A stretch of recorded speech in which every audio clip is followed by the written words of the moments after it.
Be acting like they can't get it, man. They can't get it, man. For real, man. For real, man. I'll smoke on these niggas, man. Yo, I'll smoke on these niggas, man. Real quick, man. I'll be chilling, man.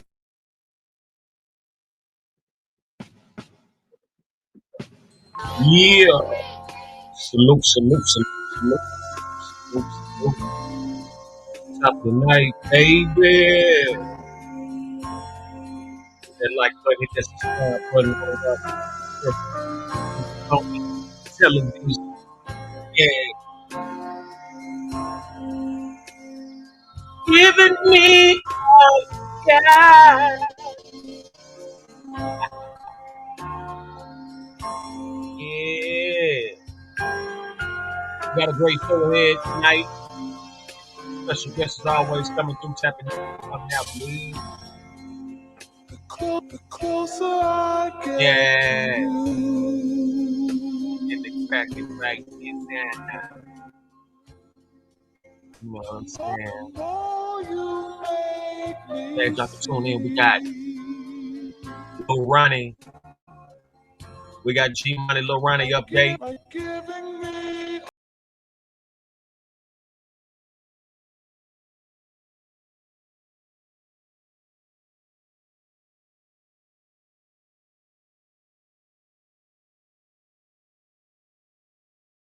Are apprehended. We got the death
if you don't.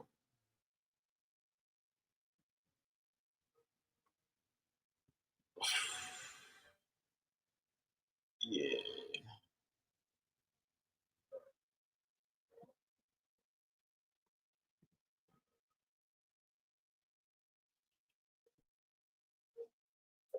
What up, Joe? Salute. Let's get to it. We got the second suspect caught in the Lil Ronnie G Money situation. They say this guy was the final piece of the shooters, and now they're looking for the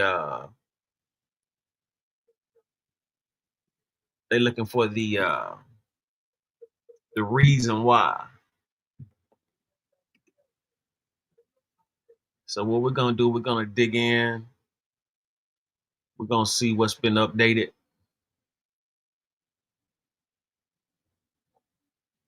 We got a lot. Have you to seen talk that about. that video of the girl talking about she missed her friend? Yeah, I think I posted that. You talking about the kid? Mm-hmm. Yeah. That's sick. Yeah, I think I seen. Yeah, I saw that. I think I posted that yesterday with during the review. This is what they got recently about as far as the second suspect. We're gonna go to WFFA. Second suspect in custody following fatal shooting of rapper G Money, Lil Ronnie, and his daughter. U.S. Marshals just arrested a second suspect in the shooting deaths of rapper G Money Lil Ronnie Cameras on and his C-Mac. 5-year-old daughter. 21-year-old Jacoby Russell turned himself in tonight. The Texas Rangers arrested 24-year-old Adonis Robinson yesterday. Both men face capital murder charges. Police say Ronnie Sibley was at a car wash in Forest Hill. The two men shot him and then shot his daughter. They have not disclosed the. This is WFAA News. Suspect in custody following fatal shooting of rapper. Second suspect in custody following fatal shooting of rapper G Money, Lil Ronnie, and his daughter. Police say. Let's bring it back to those who just tuned in. Do they have all three now? U.S. Well, they got all three, but that's just the shooters and driver. You know what I'm saying? They want to know where the money came from. They want to know who put the bag on. Marshals just arrested a second suspect in the shooting deaths of rapper G Money Lil Ronnie and his 5-year-old daughter. 21-year-old Kobe Russell turned himself in tonight. The Texas Rangers arrested 24-year-old Adonis Robinson yesterday. Both men face capital murder charges.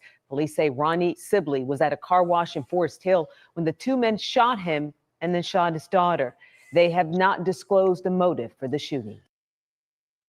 Mm-hmm. They want that motive right now. They after that motive. The safety of the general public is our first concern. Forest Hill community, please be rest assured that that was the case with this incident. They want that motive. They want to know. I mean, they said that his homie robbed the dice game and they couldn't find his homie and they found him first and they smoked him.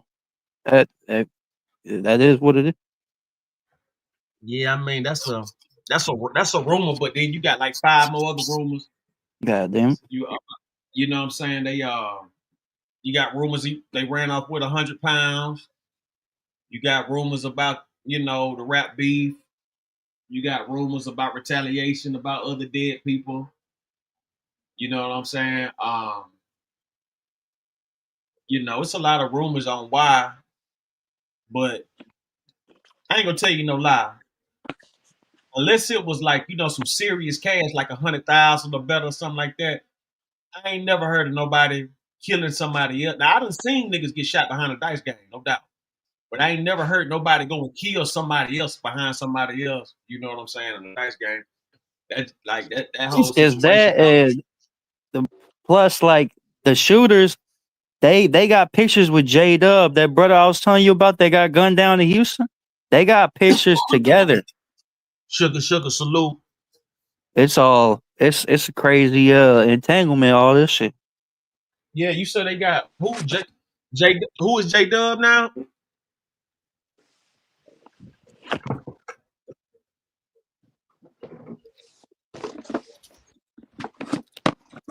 Yeah, I mean it's a lot.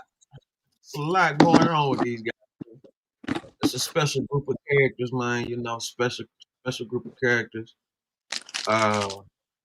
You know, it's not gonna. But I did hear through the grapevine that one of the alleged one of the guys who dropped the bag on the little running dude, I heard his brother got killed today or yesterday. Yeah. Did you hear about Yeah, I heard, one of the shooters being a sex offender? Yeah, that was the first guy. That was the first guy. It wasn't no kids, and then he was on some other sick shit. He was stalking older women that was jogging at night, shit like that. That shit ain't don't give you no stripes. They gonna kill him behind the wall. Yeah, he was on some other shit. But I mean, when you hear sex offender, you immediately think of kids. But yeah, he was up there fucking with some older women and doing some other punk shit. You know, at nighttime when they at night jogging or walking their dogs or whatever, he go out and try to steal and rape them, shit like that. Mm-hmm. So I mean, all these guys fit the mold for a crash dummy. Like, you know what I'm saying? Like, you know, after so many certain type of charges and shit like that, I mean, it's easy to throw that sex offender shit out there and then all of a sudden, okay, now everybody, you know what I'm saying, riled up at the motherfucker. But you know, yeah, that shit wasn't nothing like that. I think it's the fact that he didn't register. I think that's the sick part about it. He don't want to take accountability. That's step one, is realizing you in the wrong. So that man, he gonna have to take step one when they give him that prison sentence. They say it was 40,000. Both dudes got 20,000 apiece. That's what I was told about the price on the boy head, 40,000. Allegedly, they said that they didn't know the girl was in the car, but of course the baby mama saying different. Watched her drop the girl off, so that's gonna debunk the whole they didn't know. But we gotta certain stuff like this. You don't want to speak too fast, because this shit'll flip over real quick. You know, when you got beef, man, you ain't supposed to be like laying on it unless you wear protected. These people be having beefs and acting like this shit ain't even like, you know what I'm saying? Man, motherfuckers is crazy. Motherfuckers are crazy. Motherfuckers don't know what beef is till they really go down. And then they like, oh man. You know what I'm saying? Like this whole thing is about some bullshit. It ain't nothing really to it. But then how y'all gonna feel though if it come to find out this dude done put a hit on somebody else and they lost they child the same way? You see what I'm saying? Like all this shit gets stupid. Cause I'm telling you now, them motherfuckers ain't just gun no nigga down behind no rap lyrics. I don't give a fuck. You don't do a motherfucker like that behind no rap lyrics. In Texas. But what if they did? Yeah, I mean, I don't think he had the bread on hand like that. Like he was out there doing shows with Soldier Boy, Get Money, and Go Yayo.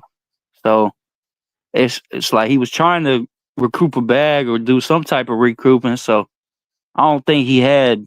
I mean, a hit out here, you gotta put up some bread. That shit, that 40,000 shit, this shit is finna get solved. That's some junkie change.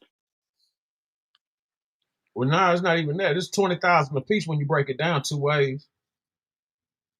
You know what I'm saying? It's 20,000 a piece, and I ain't gonna tell you no lie. Motherfuckers will do it for a lot less. You know what I'm saying? So You know, you gotta always remember, man. Like the amount of money somebody put on your head is how much you worth. You know what I'm saying? So, or how much that motherfucker got to spend to that person. It ain't necessarily how much you worth, but like that's how much they feel. So you got to think about it. The dude that they got in custody, he out there at football games with these people and everything. Like he out there at football games. They got the Dallas Cowboy with the game. Yellow Beezy fool. Mm-hmm. Michael Bird, what it do? Yeah. Yeah, he got pictures with Yellow Beezy, but Yellow Beezy over there acting and playing the ignorant card, talking about keep my name out of it. But you got pictures with the man. Like, what the fuck are we talking about? He say he take pictures with fans all the time. Shit, it could be a million fans, but there's that one serial killer that don't nobody know about. Oh, trust me, them niggas know. Everybody know who's shooting. Everybody know who's Do you think with this brother losing his life, Get Buddy Lil Roddy, you think with them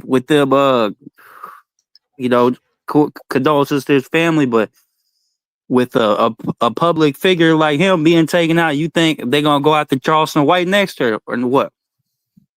Man, let me tell you something. If they was gonna get rid of Charleston White, they would have got rid of him a long time ago. That's how I knew Texas won shit. You know what I'm saying? Ain't no disrespect to none of them people now. Don't get it fucked up. Because I ain't telling nobody to do that to him. I'm just saying, if Charleston White was in California, he'd have been gone. If he was in Georgia, Atlanta, he'd have been gone. New York City been gone. Florida been gone.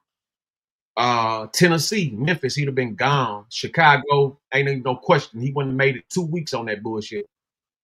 You understand what I'm saying? Certain states just don't think that. As far as I'm concerned, hell, motherfucking no, I don't even put that on them. Like them niggas ain't nowhere near no shit like that. But like, let me make something clear to y'all. Like, as far as I'm concerned, when it comes to social media, like anything goes. Anything goes. And Charleston White can't move like he want to, and he know that. You know what I'm saying? So the money good and keep on doing whatever, you know what I'm saying? But he know he restricted. He know he restricted. I cook in the mother house. Let me tell you something. Charleston White, make no mistake about this.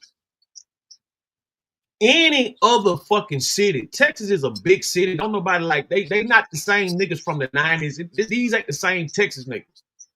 Them niggas from the early millennium, that Paul Raw crew, all that old shit. You know what I'm saying? That cloth, and then you got the Pimp C and the screw cloth and all that shit. Yeah, them niggas, man, listen. In those type of times, Charleston White wouldn't be here. He wouldn't be here. Yeah, it's internet times right now. Everything broadcast. Texas tried to get like Atlanta, got jealous of Atlanta and LA. And so they just, bubbling up with anything. You know what I'm saying? Just letting anything go down. And motherfuckers they so doped out, they ain't necessarily like worried about the integrity of the cloth of Texas. Because if Texas cared about the cloth of they shit, you wouldn't see all these fuck niggas from Texas online.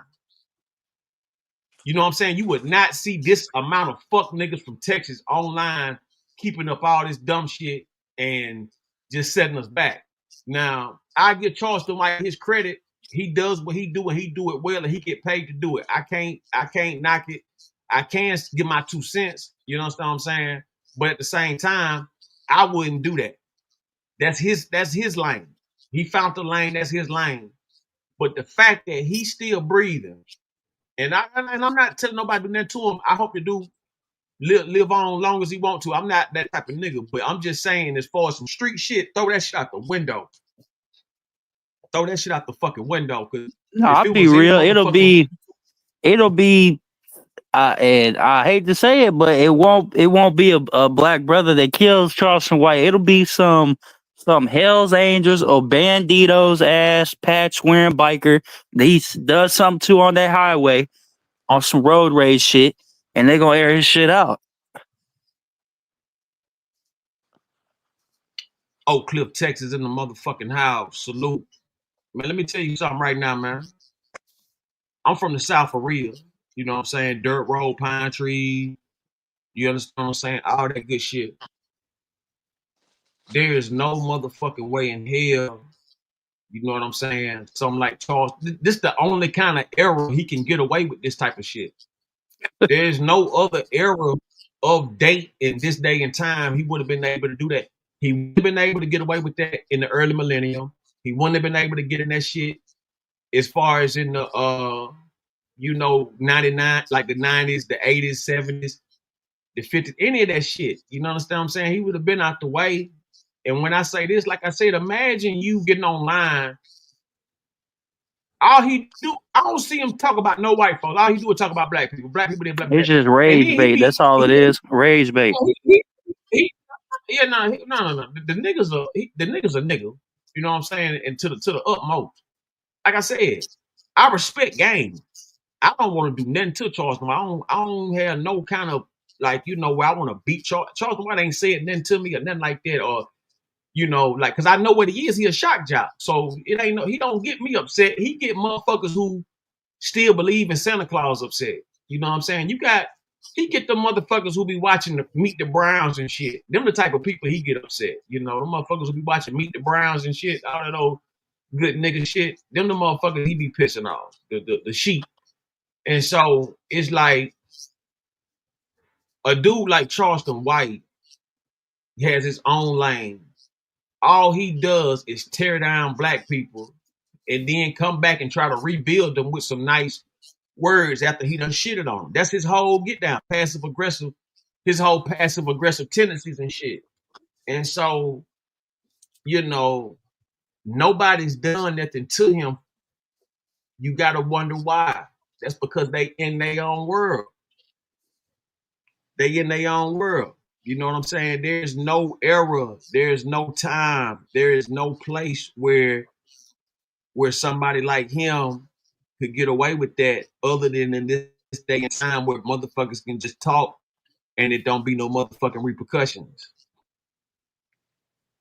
You know what I'm saying? I tried to book him to come out there to LA and come out. It wasn't LA, it was out there like Topanga Canyon, but it was out there in Cali.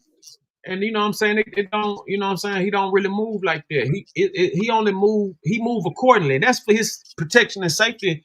And I understand that because you done said a lot of bullshit. You know what I'm saying? You done said a lot of bullshit and you done pissed a lot of people off. Mm-hmm. And that's his whole I mean, yeah, if it's not the streets, it's gonna be the laws that end up taking his life. They're gonna lie and say he was reaching for some. Was beef first class ticket to English. First class ticket, no English. But they know what to do. Yeah. Hey, I'm gonna tell you this, right? And that's a fact though. The only reason Lil running nationwide is because the 5-year-old daughter on everything. That's the only reason why. And I said that from the gate. They go use that little girl as a clutch. You know what I'm saying? They go use her as a clutch to push different agendas they've been trying to push. You know what I'm saying? Like, it's all kind of agendas they've been dying to pull, but they couldn't do it because, you know what I'm saying, they didn't have, the right shit wasn't in effect. Now that they done shot that little girl like that, man, they about to go in the closet and find all kind of shit they've been wanting to pump out there, but couldn't do it because of they didn't have no regulation or no need to. But when motherfuckers do shit like this, that give them need to. But I keep trying to tell y'all, like, this ain't the first time this happened. Like, motherfuckers, kids get shot all the time. Especially when they around gangsters. You know what I'm saying? That's just the bottom line. When you around thugs and gangsters and shit like that, it can happen. When you around thugs, it's definitely more prone to happen around thugs. when you're around gangsters, it's about 50-50. It's about 51-49, something like that. 49-51. I give you 49-51 when you're around some real gangsters. You around thugs and shit, man, you got about an 85-90% chance, you know what I'm saying? Your kids somebody go get hit, you love. Would you say with kids dying, is that a result of single parent households? And of the the aggressors making that decision to take people's life? Hell no, that shit ain't got nothing to do with a motherfucking thing, because it's always somebody else, you know what I'm saying? Like, that's why you got stepdaddies and shit, you know, it don't, or stepmamas and stuff, it don't, just because somebody go don't mean they can't be replaced. Now, you know, it might not be the original, but you know what I'm saying? It's a substitute. And you know what I'm saying? Sometimes that's all that's needed. Sometimes that's better than what the original was. You know what I'm saying? That's why I don't get involved in, you know, how many baby daddies somebody got, or how many, because, you know, you don't know how many times it takes for somebody to love somebody to find the love they need. So, you know, that shit, you know, I don't never get involved in no shit like that as far as words, unless I'm just going in on somebody. Then, you know, I might get a little messy or something or whatever. But even in that type of time, that's not my bag. Anytime anybody hear me going off on something or somebody, I didn't choose to do that. That was something that was forced upon me because of whatever the situation was. I don't just, you know, just drag motherfuckers in the hell and leave them there for nothing. You know what I'm saying? And, you know, but I will say this, though, to answer your question about the, you know, no fathers, I mean, or single parent homes and shit like that. You got murders, you got deaths, you got motherfuckers who don't want to deal with that person. You got a lot of reasons why, you know, it could be a single parent home. You know what I'm saying? It don't have to, you know, necessarily be that person's fault. But, you know, I had a cousin. I'll tell you a story. I had a cousin. She was real uppity. And I had told my people, like, y'all need to, you know, might want to check on her and see if she okay. But then nobody want to listen. So she started going in on them. You know what I'm saying? Start going in on them, talking about how many kids they got, blah, blah, blah, blah. And so, like a year or two later, when she got grown, she got on her own. You know, she was talking about how everybody else had all these babies. She wound up having like six, 7 kids in like 2 years, 3 years, because she wound up having like 2 sets of twins. Then she had like 2 individual kids. So she, you know what I'm saying? So it's like she got like 6 kids off the bat, like, you know what I'm saying, in no time. So the same people you looking at talking crazy to, now all of a sudden you in that same position.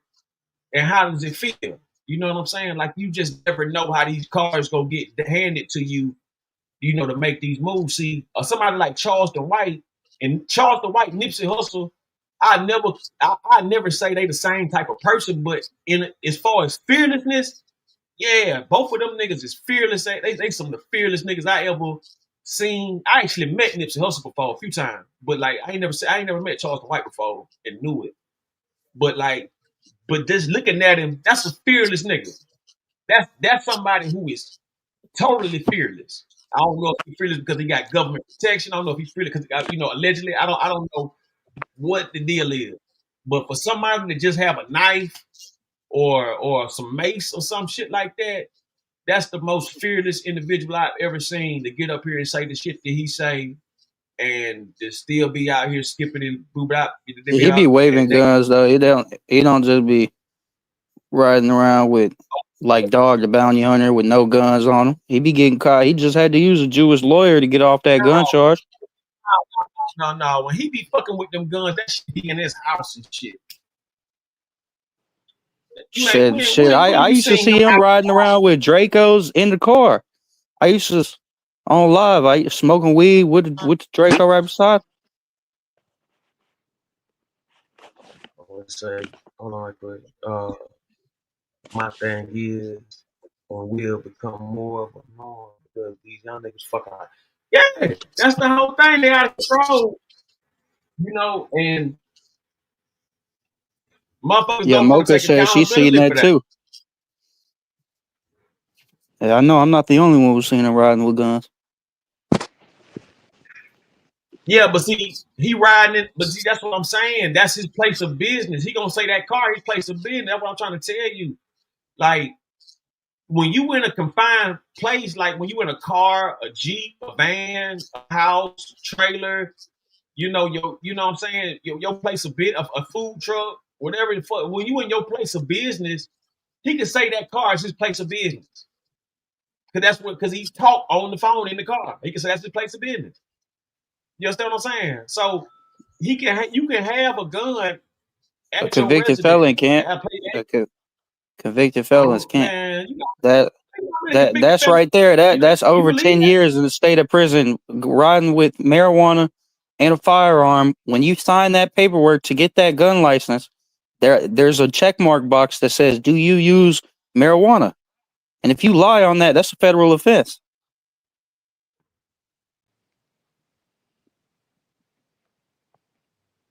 Hold on. Oh, You it said could like be Howard different, Stern. he be working with the laws. No. I want to talk about. Hold on, right quick, bro. See, Michael Bird. Let me make something clear. Howard Stern is legendary for the right reason.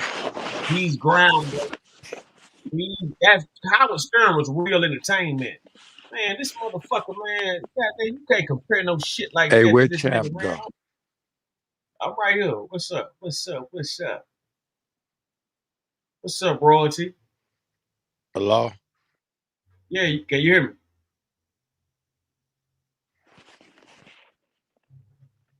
Yeah. But Mocha Bird, yeah, Howard Stern is a whole different level. That's real quality. That's quality content. You know what I'm saying? That's high quality content. You know what I'm I saying? never Like got to Howard tap Stern in is with Howard Stern. I gotta. before man, That's old school shit. man, let me tell you something, man. Howard Stern, Casey Kalem, Tom Joyner, man, I'm talking about it was a gang, it was a handful of motherfuckers who held the whole cut. Man, I listen, man. Listen. This shit you see now is pussy shit. That's why you gotta go to Syria and all that kind of shit to get something close to the old school vibe or something close to it, but they ain't got it. You understand what I'm saying? They ain't got it. Sway cool. He cool. Sway and an old girl from the show and shit like that. Angela Nonchalant. Yee? What's Angela her name? Yee? Angela Hell no. Yee? Hell no. She's annoying. I ain't talking. Annoying as fuck. You can tell who fucked for the job. Don't ever get it fucked up, man. You listen, man. You can tell who fucked for the job, and you can tell who didn't. Don't never get that twisted. You know what I'm saying about nothing. You know what I'm saying? That's a sneaky yellow bone. You know what I'm saying? Angelique, she cool though.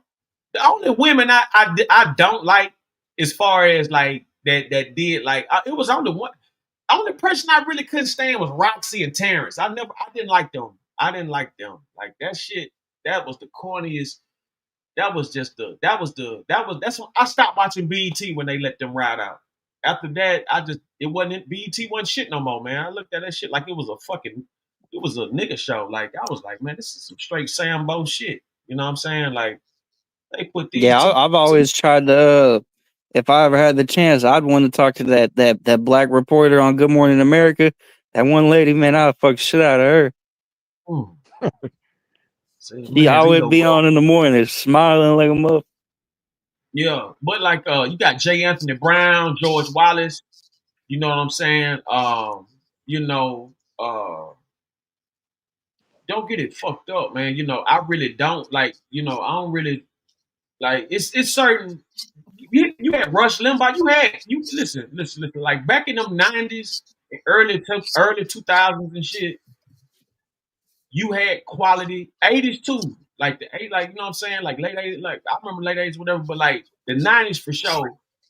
The radio, this shit was real. This shit you see now is trash. But you had to understand the radio to understand what this podcast is supposed to be about. You know what I'm saying? That's why, like, I can easily disregard trash on YouTube because I've seen the best. You know what I'm saying? And motherfuckers recognize me. You know what I'm saying? Regardless. So it's like, you know, I done been around a lot of people too. So it's like, I know what the best and all that kind of shit feel like. You know what I'm saying? Just to even be in that vicinity. So it's like, man, when I hear bullshit on YouTube, I can easily get rid of motherfucking YouTube, fuck nigga. You know what I'm saying? Because I know some bullshit. Ain't gonna be nothing but some old motherfucking super hate later or some old weekend shit. Like, you know what I'm saying? Like, listen, man, this shit be so rare and in between. You know what I'm saying? Like, if you don't find somebody on your type of time frame and mentally, 9 times out of 10, you gonna get a motherfucking straggling, no name, off brand fuck boy, fuck hoe, and they gonna try to run you into the ground and make their name something. You know what I'm saying? And that's just the reality of this trash ass shit.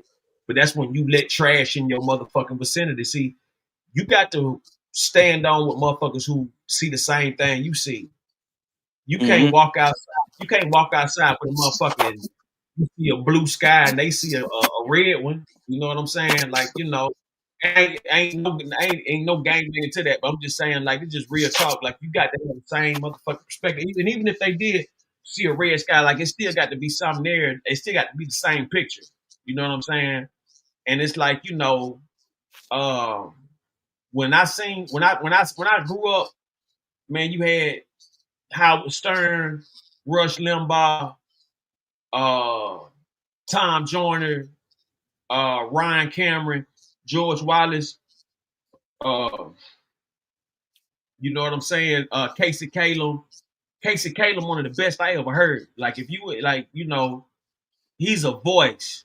You know what I'm saying? He was a voice for real. Like, you know, he did a little commentary here and there, but he was really like one of them, you know, 10-second, 15-second little brief voices, and you'll go to something else. But like, you know, it's a whole lot of quality, man. When you grow up around quality, you don't have to deal with trash, or you can easily like avoid trash when, you know what I'm saying, when you grow up around quality, man. Cause like, Yeah. man, I'm avoiding trash like my blind spot in the car. That motherfucking yellow light come on, I'm hitting the blinker, getting off. But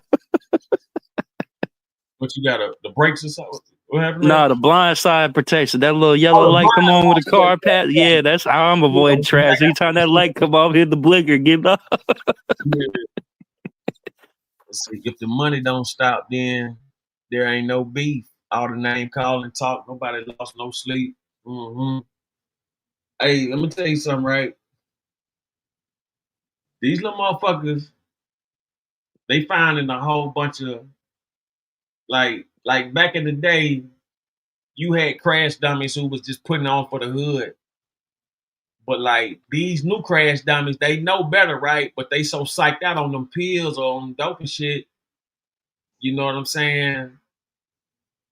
It don't hit them until they at court getting sentenced. You know what I'm saying? Then they all like, you know, how I get here, you know, that type of shit. Right.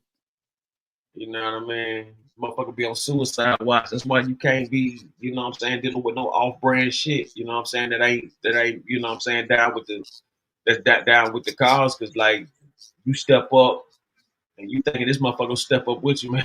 They step away. So you know what I'm saying? After they done put you in some bullshit, facto, crook in front of them stuff. Yeah, them niggas, they dropping money. Texas is a big state. You know what I'm saying? You can make $1 million easy. You can go platinum in Texas alone. It's that big. You know what I'm saying? You can go platinum out there. It's that big. You know, purge lean, that lean. That lean. Like if they don't know how to control that shit, you know, like I said, it'll take them into a whole new dimension they weren't even ready for. You know what I'm saying? That lean's a motherfucker.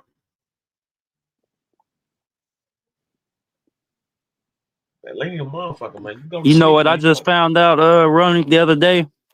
My little brother, we come from the same dad. He's fighting a felony right now, ag assault with a deadly weapon. Yeah, but that motherfucker, bro, I be trying to put him on game, like, bro, you be acting like you some Superman. I don't know. That's on him, man. You know, you can only tell a motherfucker so much.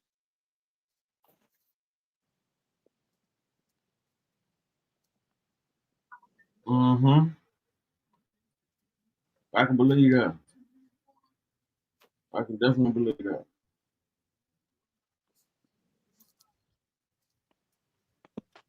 Yeah, man. You know what I'm saying? You say he fighting for what now? Aggravated assault with a deadly weapon. Mm. I got his mugshot.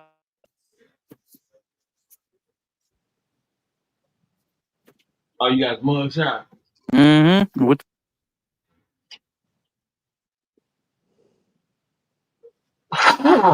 What was the situation?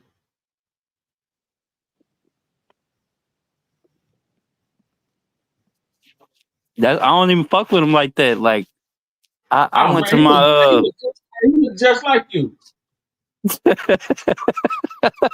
This shit crazy. That's like, man, that shit crazy. Yeah, you that's would a have thought, Photoshop. man, that's Kobe, good. But that motherfucker That's a fat as Photoshop. hell. That's a Photoshop of you blowed up. Like, get the fuck out of here. God damn it.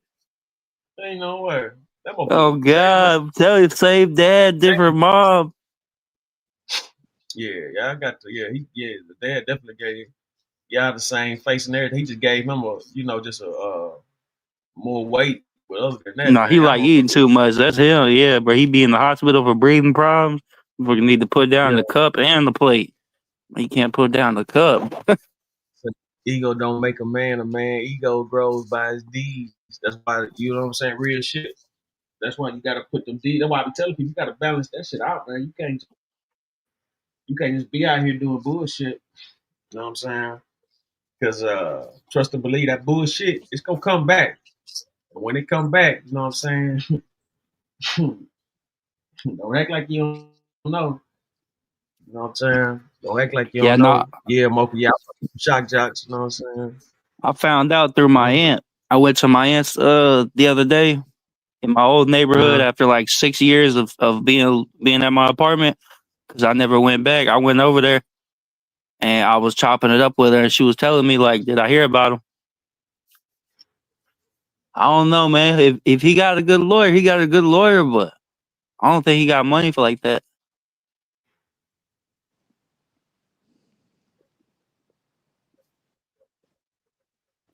You see that first thing right there? What's up with that? Is that a kid? What now? Young police fan, shock and surprise. Look like a Where you kid. see where you see that at? CBN News.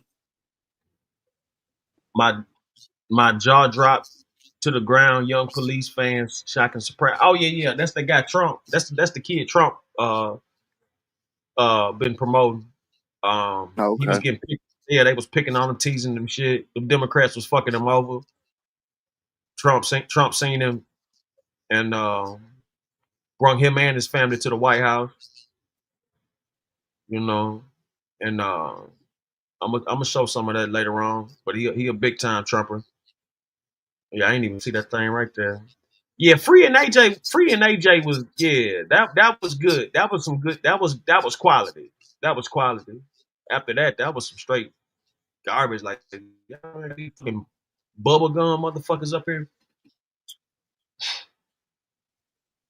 Salute people, but the white people. It's a, what y'all got against? What y'all got against? Hey man, y'all got to come up on the. Y'all got to come up on the show, man, and y'all got to talk about that. Y'all got to talk about that. I ain't, I got to talk about that. I forgot about Rush Selective Limbaugh was politicking. they selected politics. Is that what's going on? Selective pop. Shit like that. Yeah.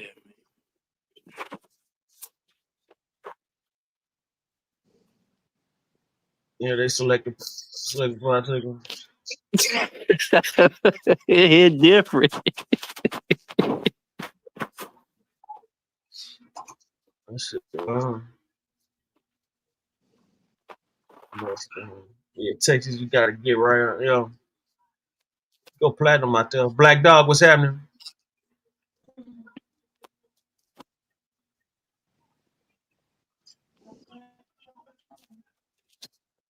Tyler. Yeah, man. What's that? BT, God bless, free her to me. Yeah, free was like that. Free was like that. Free was like that. I tell people all the time, she might be. She was the best things. Like they went a long time with, you know, in a spell for about a year or two. Because before free, it was big legs. You know what I'm saying? You had big big legs free, but then BT always had, like, you know, some of the best looking women. You know, on their show.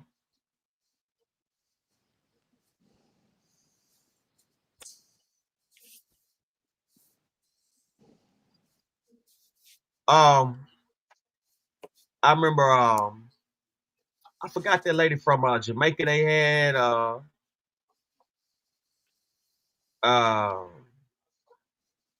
but they had, I mean, they always ever since Donnie Simpson and them days and stuff like that, BT always had, like, you know, poster boy women. But then, like I said, they I don't know what happened after the Free and AJ deal, man. I stopped watching that shit, man. That shit, it was just too polluted. You know what I'm saying? In on that. Yeah, it was just too polluted.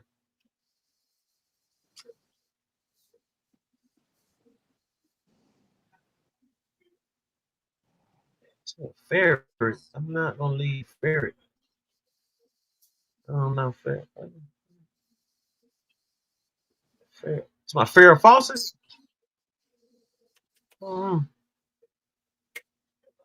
She's talking about a Ferret, but I don't know what the Ferret is going. What are you talking about, Mocha?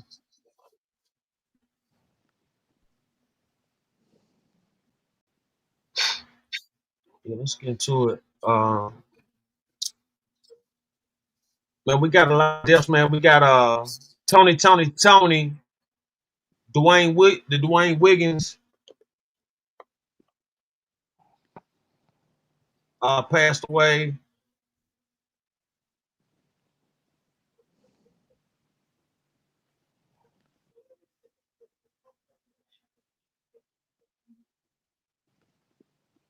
Let's go to NBC Bay Area. Subscribe to NBC Bay Area. Dwayne Wiggins of Tony dies after a battle with cancer.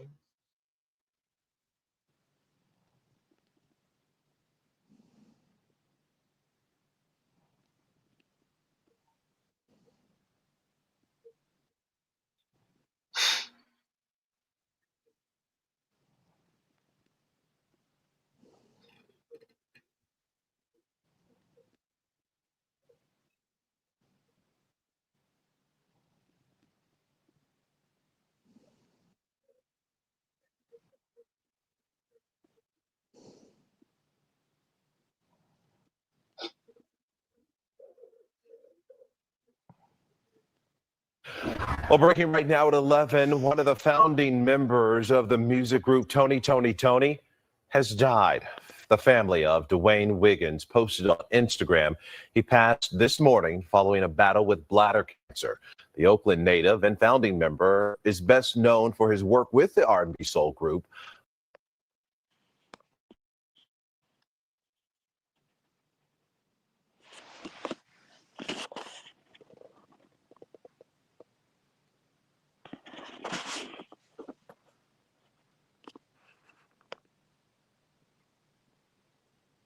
But also performed with several other well-known artists.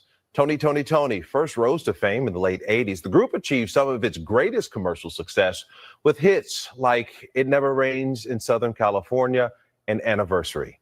Wiggins was recently married. He was just 64 years old.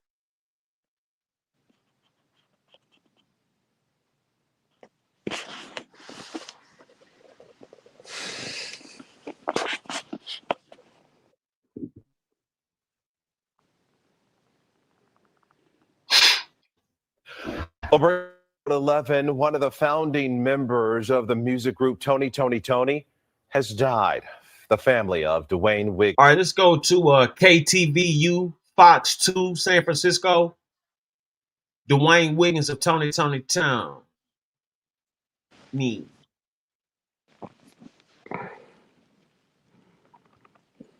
From the Oakland Hills to Jack London Square, the Port of Oakland to the Coliseum, KTVU presents Talk of the Town, an engaging conversation about the people and issues important to Oakland. Hello, I'm Dave Clark, and thank you for joining us, and welcome to Talk of the Town. Now, I'm really extra excited today because my guest is not only a talented musician, a talented performer, but he's also my friend. One of the popular groups in America is Tony.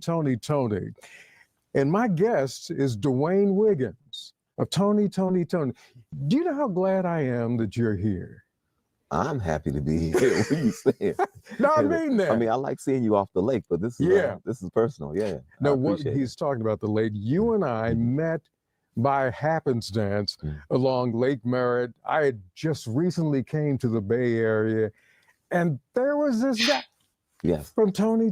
I remember it like yesterday. You know, when you mentioned you were here 15 years, you know, I could go back and think about it. So I was like, man, it feels like you've been here longer. Yeah. You know what I mean?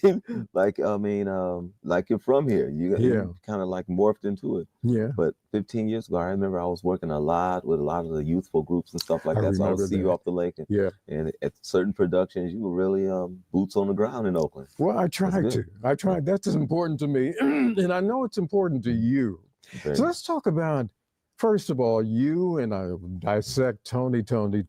You're born and raised in Oakland. Born and raised in Oakland, yes. And tell me about growing up here for you. Growing up for me, man, Oakland is a rich city. I'm not talking about money. I'm just talking about the culture. For me, growing up, everybody was from the South. I was raised in West Oakland, Lower Bottom. You know, my mom's from Pine Bluff, Arkansas. My dad's from Texas. So, you know, the West Oakland was different then. Yeah. It was all community. It was all everyone for everyone. And education was different.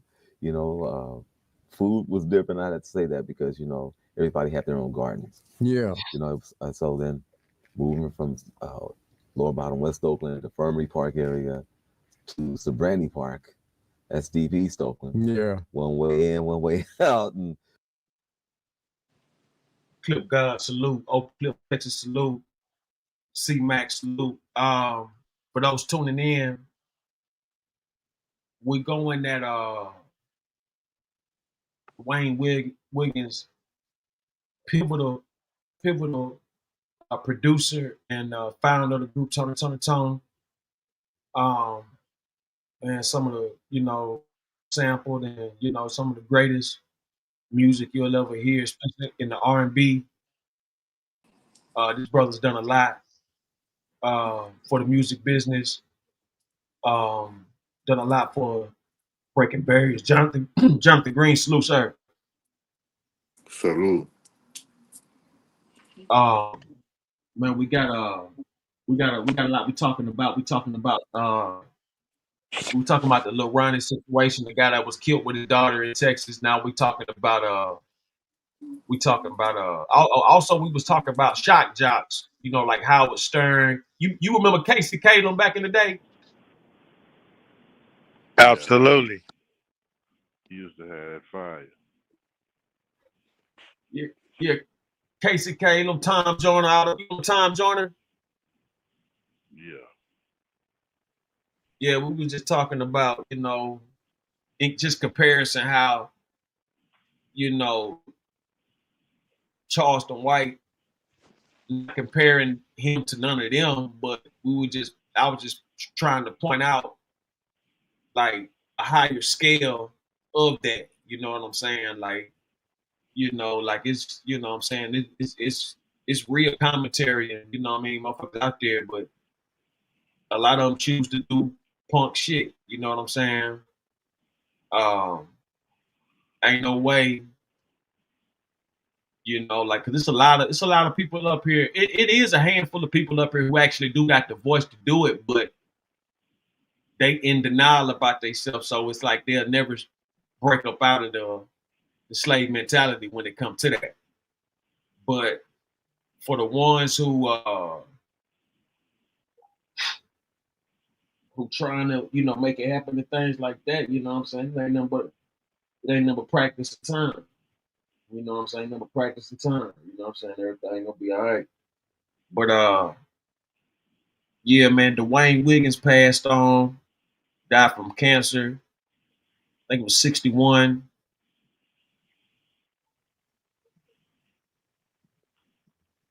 Old world. Been from Serenity Park to Arroyo Park. There's a lot of parks in Oakland. Yeah. But I probably played in every one of them too. But it was just rich with culture, man. I mean, I can remember the 70s, especially the 60s as well. But the Black Panther movement, being a kid now, saying that all around you, you really don't know. But when I came of age and traveled, to other countries, Japan and all that, and I see these pictures of places, and I'm like, that's the center I used to do talent shows in, and that was Son of Man Temple and this, that, the other. Yeah. So you just start seeing the richness of Oakland, the culture, and how we've always been the type of city that's you can get stuck in Oakland, you can because it feels like a country, country. And you start seeing things outside of it, and you really appreciate the fact that you're able to grow and pull from the energy out here, and yeah, I love it. I mean, I travel quite a bit though. Yeah, you do travel, man. Yes, sir. Yes, that's a must. Let me, one thing I got to get out of the way, and you probably talk about it a lot. The name of the group, Tony. Yeah. Where did that come from?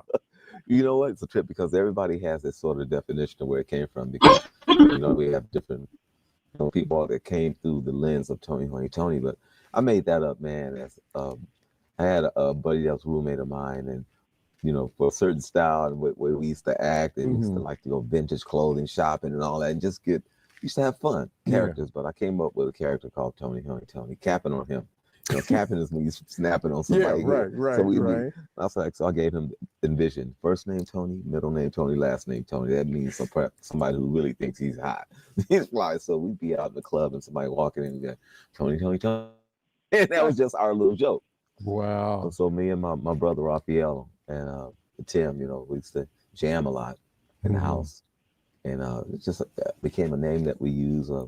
Guy that was managing my mom's job for Sealand back then, and that's when we were doing a whole lot of things for Food Channel too. I'm telling you, this connection is crazy. Yeah, I'm serious. So dinners and all of that, and but this we were doing a wedding, and we really weren't a group. We just used to jam and never really sang. We had hooks and the three of us getting it, and so somebody asked us, "What's the name of the group?" We was laughing and joking, like Tony. And by the end of the night, everybody kept going, Tony. And it just stuck. Man. And how many years has it been for the group? For us being successful at it, well, it's always been to me. But 35 years. Really? Yeah, I've been touring and traveling 35 years, and I wouldn't have it any other way. Really? I love traveling. I made my house, my bedroom was like a hotel room. like feeling comfortable, dog.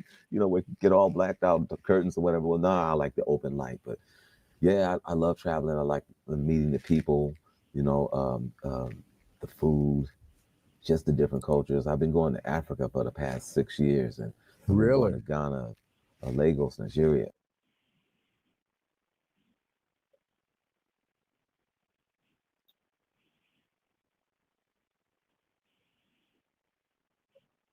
Where'd you get that clip from, champ? This came from KTVU Fox 2, San Francisco. I think he did this last year. From what station? KC what? KVTU. In LA how they, okay, I think around like too. Yeah, but Frisco and Sacramento do the same shit. They like when 12, 1, 2, 3 o'clock, they be having their own little shows and shit like that. They be having their own local shows. Oh, so this is live tonight, or it's a recap? Nah, he did this show. He did this show last year. Okay, so on Channel 2 in San Francisco. So what now? Is it on YouTube?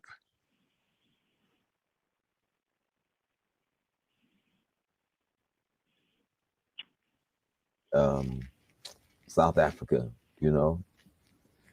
Yeah, you know, exchanging information and grooves and beats and meeting people and just it's a beautiful thing, man. God is great. Yeah, you've done a lot of things in your career, performing. Where would you say is your favorite place, the favorite performance, the favorite place to be that you can think back? Or are there many? There's so many. You know, I'm Madison Square Garden, you know, I mean, in a different time for us. I know people say, oh, you didn't say the big names. No, just hanging out there, you know, Janet Jackson, Latifah, you know, we were youngsters doing things, and to be on the road like that, it's always been for us, you know, it's really personal and passionate about it. We are like, it's like a talent show to us. We want to kill it when we go on that stage. You know what I mean? I feel like I'm back at the club, the Lucky Lion in Oakland. You know, if you know that name, that club, I've you would heard know. that name. Yeah, that's historical. Historical. Wow. Wow. So you wouldn't change anything? You know what? No, I mean, you know, I don't regret anything. But if I had the opportunity, I would have taken a lot of the educational opportunities. like I would have learned how to speak more Spanish because I love traveling. I'm like, if I would have that class, I learned a couple of things, but you learn just to pass the class, you know. But now I'm like, so I really those are the lessons that I've learned growing up that I would say, like, if I was an artist, this is something I'd brush up on. So when I was working in the studio with the Destiny's Child and Beyonce, with, you know, looking at her grades and teachers saying, oh, she's got to brush up on Spanish and this and another. I remember having a conversation saying, listen, you need to learn some Spanish, because if you do a song in English and then flip it in Spanish, let me tell you. Wow. And just giving direct information to youngsters. You know, when I see people doing things in the industry now that I've had the opportunity to work with, inspire, whatever it may be. People always say, you developed. No. I worked with a lot of young artists. They really developed me because, you know, I learned how to deal with my own family, with my kids and my life thing, but experiencing things that you look at like something that's a problem, you start looking at things like, oh, these are opportunities. You know, you learn how to you know, maneuver and work around it and use them for that's one thing I would have probably learned how to read music. Yes, it's a deep interview, C-Mac. That's what I made sure my sons knew too. It's like, you know. Now I want to ask you, how long did you know him? I know your brother's in the group, Tony, right? Yes. Yeah. Now, how long have you known Dwayne Wiggins? Well, it was a short time, but my father has known him all his life. My father knew him when he was a kid. You know, I encountered him when my brother joined the group. But I will say he was one of the most successful, humble entertainers I've ever been around in my life, besides Michael Jackson. Say that one more time. Your mic going in and out. I say he's one of the most humble brothers I've ever met in my life in the entertainment world. To be such a phenomenal artist worldwide, Japan, Africa, and like all those continents that he was talking about. Our last conversation, you know, he's been in the music game for over 50 years. And I was like, man, for an artist like yourself, man, to be so humble, it's incredible. The only other person I know that has been as humble as Dwayne that I have been around was Michael Jackson.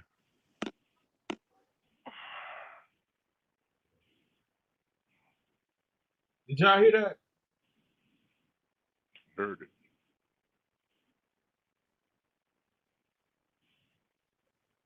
Hey, C-Mac, can you come back on? Can you click off and come back on, man? We definitely need the commentary, being that you know the guy. All right.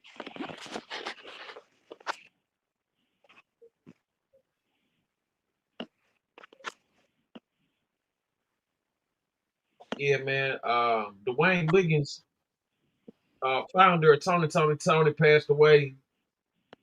You know, man, he was one of the highlights of the late 80s, early 90s. You know, he was the highlight in a lot of songs, a lot of entertainment.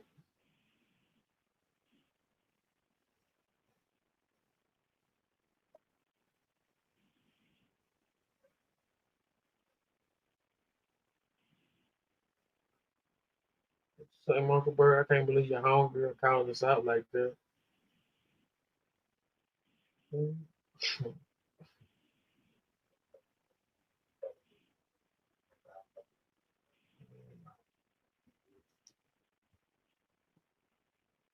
Not gonna only be able to jam, and church out and rock out, soul out, funk out in the hoods or whatever. But yes, reading and respecting order about the game in the industry. Wow. Everything has order. You talk about your kids. Yes. I'm assuming there's a great deal of Yeah. daddy pride. Tell me. Okay, let's run it back. Yeah, I can hear you slightly. Go ahead. Okay, you hear me? Yeah, I hear you now. Okay. You playing the clip, right? No, I was asking you before you got off. How long did you know him? Like, where'd you meet him? Things like that. Okay, been knowing Dwayne for about a few years. I would say at max 3. My brother is definitely in the group. You know, my brother is one of the tallest guys in the group of the 3 that be on stage besides the guitar player, because the guitar player is like damn near 7 feet tall. So my brother is the next tallest as the guitar player. But you know, I must say when I met him at the Toyota Arena, which was on Mother's Day, it was interesting because we had just left Snoop Dogg's mama's funeral months before Mother's Day. So when he first met me, um, it was incredible for a phenomenal artist, worldwide artist that have done so much for so many. And as humble as he was, when he first met me, he says, "Wow." He said, "Man, you have character." He said, "When we go on stage, you getting on the bongos." I mean, how many artists do that that's never met you a day in their life? And I said, "Man, I don't know nothing about no bongos." He said, "Oh yeah, nigga, you getting on the bongos." But I'm just saying that's how humble he was, and we was cool ever since. You know, I was looking at my last text message that he sent to me in my telephone tonight, man, and all I could do is, tear up because, of him being such a humble brother. He treated my little brother well. My little brother was at his one of their concerts, and he brought my little brother on stage, and my little brother started rapping. And he asked my little brother, he said, "But can you sing though?" My little brother started singing, and the next week they were in the studio, and he brought my brother aboard as one of the 3 to lead Tony. And they went all over the world, to Africa and different places, and embraced cultures. Again, rest in peace. He's one of the most phenomenal brothers as an artist that I've ever met in my whole entire life. He treated my little brother well, and he did his thing. He was very passionate. I've sat with him, talked to him while he plucked the guitar, just a phenomenal brother. Number one, every artist, I mean, certain artists, they be stuck on bullshit and, wouldn't have time. They wouldn't care who you are. That brother, I literally have his phone number right now in my telephone. He was on tour somewhere and I text him, he texts me back right away, and thanking me just for being who I am, just a good person. He's one of the most phenomenal guys I've been around since Michael Jackson. Rest in peace, Wayne. A very good, intelligent, incredible musician.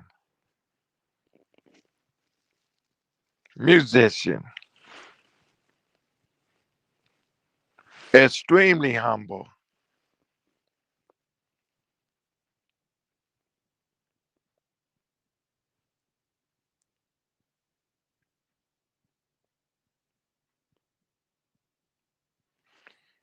You there, champ?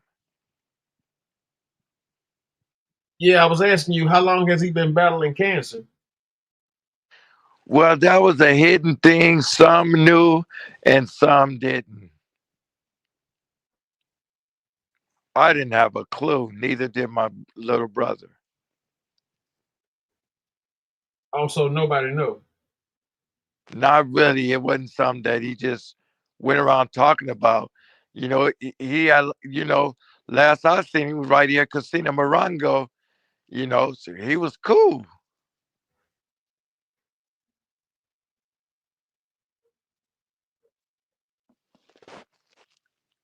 He hit it very well. But to my understanding, in talking to my brothers in Oakland, he had it for quite a while.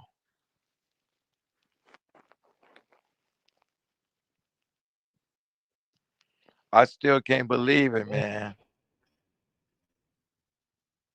That sounds unreal, man. What kind of cancer was it? Are you familiar? Yes, he had bladder cancer, which is rare because I've lost many family members to cancer, and that one is, it hit me different. I'm used to hearing colon, I'm used to hearing pancreas, but bladder, wow.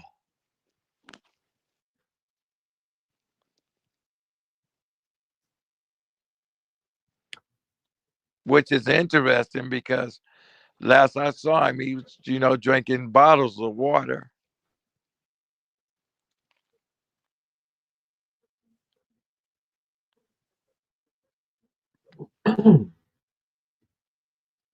Last you saw him, you seen him doing what now?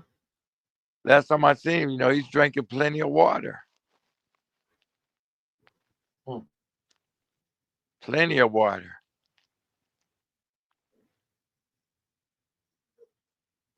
So I guess what you mean? You staying hydrated? Yes. Yeah, he was staying well hydrated. But again, he had it for quite some time because, he wasn't speaking about it. And definitely didn't look like he was in no pain or anything like that. So it's a shock, bro.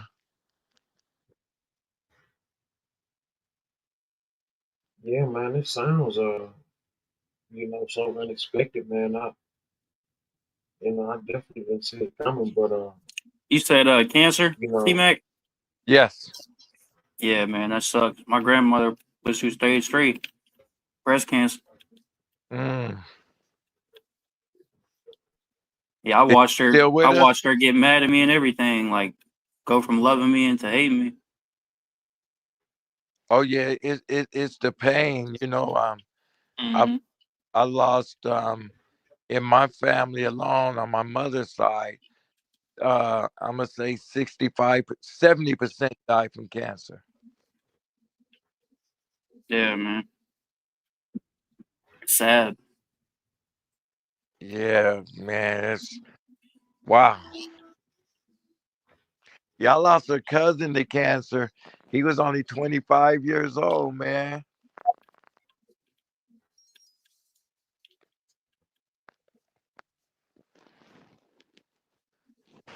Yeah, cancer, man. 25. Mm. Yeah, you just never know. That's why we have to go get those checkups. I was scared. Just 3 years ago, I got a colonoscopy. I was scared like all get out, especially with cancer running in my family the way that it does. But knock on wood, the doctor said I was cool. I was expecting bad news.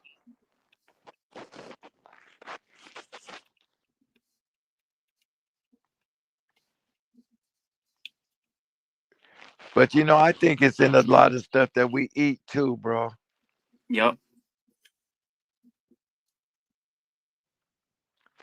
I truly think it's in a lot of stuff that we eat.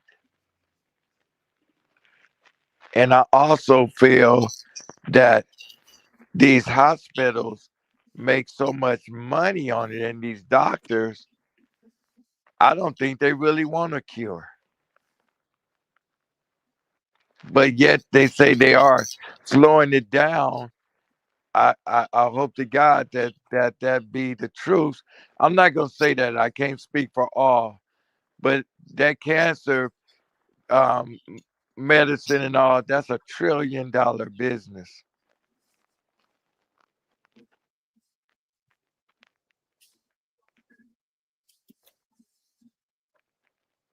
That I will say.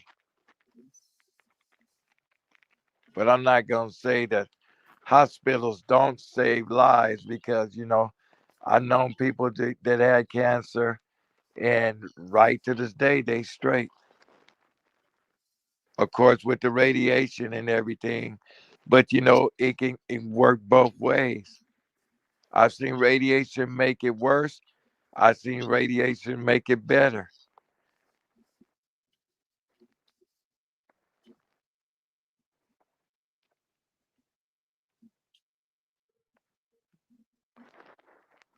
But I do think this, all these guys out here with all this money and everything else, instead of all this nonsense, they should be putting it towards to this cancer disease.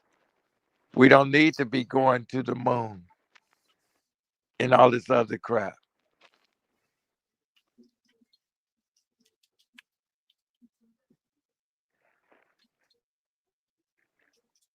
Do things, that counts. Save lives. Forget all that other shit, Right. or put your money towards saving lives. All this other nonsense, the moon and building a space hotel and all that. That shit gonna cost $1 million. Who gonna go up there besides movie stars? And who cares about what's in space? The only thing we need in space is the satellites. That's it.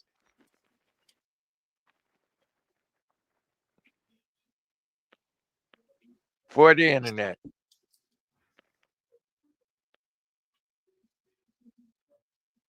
What you say? All we need is a satellite. No, I'm sorry. No, I'm saying satellites. That's all we need in space. Man has no business up there. Why you say that? Yeah, I think there's people stuck in space right now as we're talking. Hell yeah. Somebody been stuck up there for what, a year and a half, a year? Yeah. You know how many airhead motherfuckers out here? What you mean? Man, motherfuckers be stuck in space, right? No, we talking about the real universe, man. Where the stars and the moon is.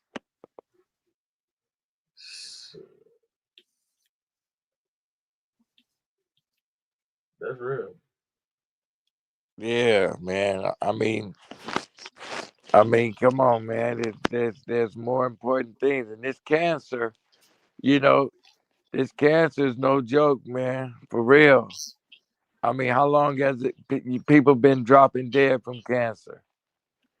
like I say, last time I saw my brother called him Wayne, although he's still Wayne, he seemed perfectly healthy and fine to me. He was cool. We was laughing and talking and joking.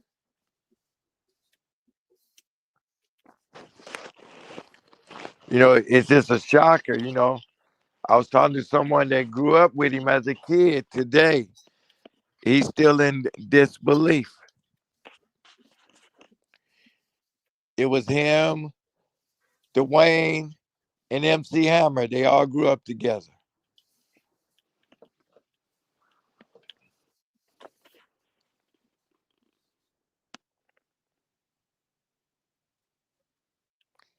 Good brother, man. Real good brother.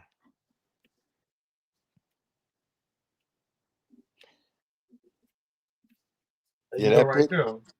Yeah, that picture there, that's when we first met. That was on Mother's Day. That's the first time y'all met right there? That's the very first time we met. It's odd that I was dressed in those colors. That's why he told me go on stage.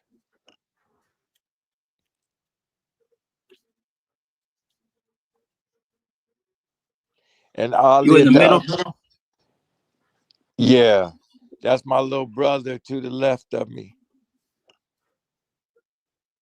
Okay.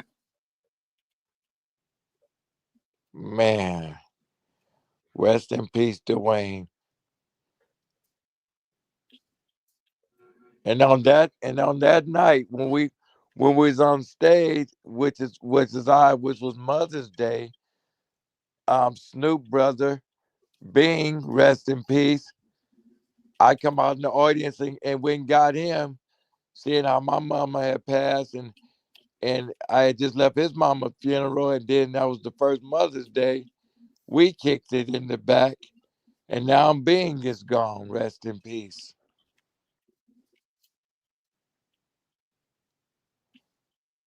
This picture here was the last day of the second concert at Morongo.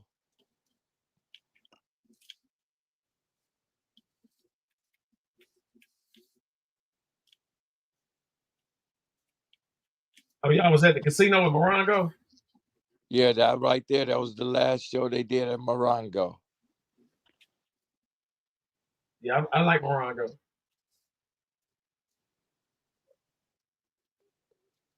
Yeah.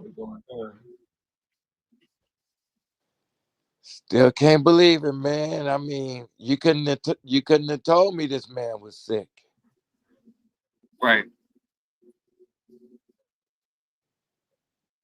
Because if he was in pain, he definitely wasn't. He definitely wasn't showing it. Rolo.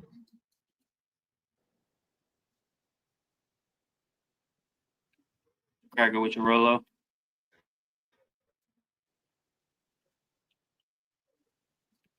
Yeah. But see, you said bladder cancer, man. Shit, you know, man, you gotta know how to, you know what I'm saying, medicate yourself, man. You go in that motherfucker, man, they tell you anything in that bitch, man. Yeah. I think a lot of, I don't know how true it is. I think a lot of reason why he wasn't in pain because when back in his room, he had them blunts. And I don't know if the blunts soothe the pain or what.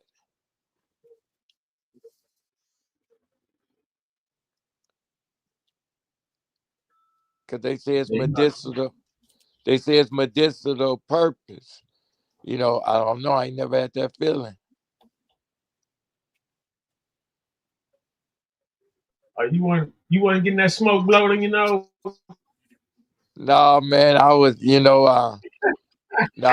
I was too busy roaming around in the casino trying to knock something. I mean, no, not knock something. Oh, no, I had a girl there. My girl is even in this picture. Looking at. Sue was up in there? No, my last girl. I thought you talking about our girl.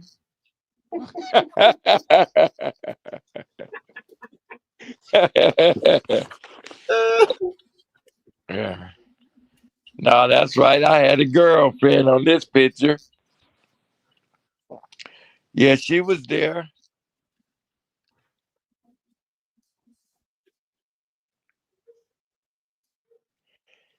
Yeah, man, this should be quite the service. I mean, Kenny Red and now Dwayne. Yeah, Kenny Red grew up with Dwayne too.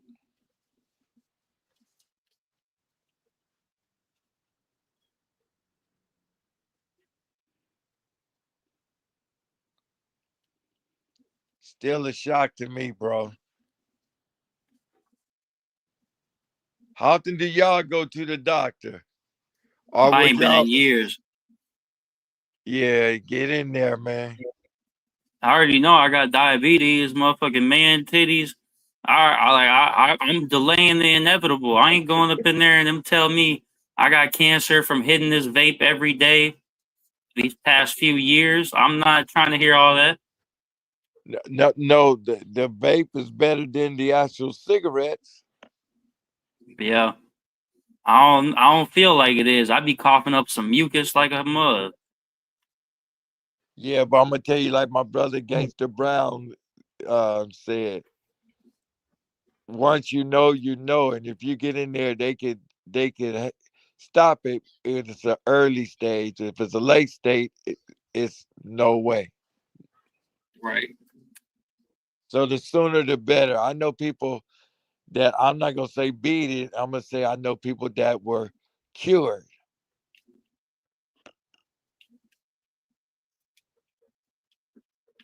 But in Dwayne case, it must have went on for a very long time.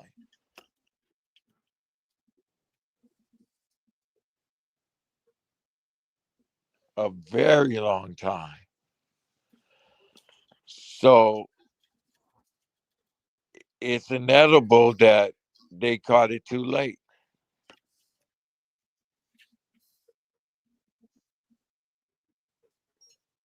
Mm. And like you say, and traveling all those countries all the time, he probably didn't have time to go to the doctor when he should have went. Right. Because the man traveled a lot. I mean, a lot. He probably traveled just as much as Michael Jackson.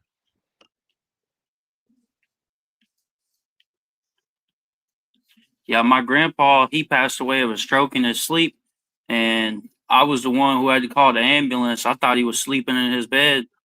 Usually he would be in his recliner drinking his wine because he was trying to get over my grandma passing away of the cancer. And so that day I went to his bed and his body, he was just dead weight, and I called the ambulance. I was like screaming for him to wake up. I was like, "Wake the fuck up." Like it was just me and him at the house. I was expecting him to be in his recliner drinking, and he was in his bed. He passed away in his sleep. Wow. Yeah. Condolences, my brothers. Yeah, strokes. Yeah, my cousin, she just passed away from a stroke 5 days ago. Man, Yeah, these strokes and brain aneurysm, cancer, heart attacks. It's happening a lot.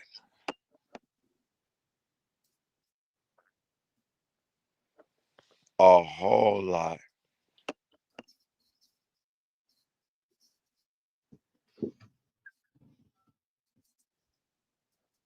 Yeah, I believe Snoop brother dropped dead of a heart attack, if I'm not mistaken. Rest in peace, Bing. Did you know Bing, champ? Yeah. Yeah, I knew about you talking about from Chicago? K Bing? No, Snoop brother Bing. Oh nah. Yeah, I believe he dropped dead of a heart attack. Hold on, we got R. Kelly calling in. Robert. This call will be recorded and subject to monitoring at any time. To accept this call, press 5. To block this call, you may begin speaking. Can you give us a song, brother?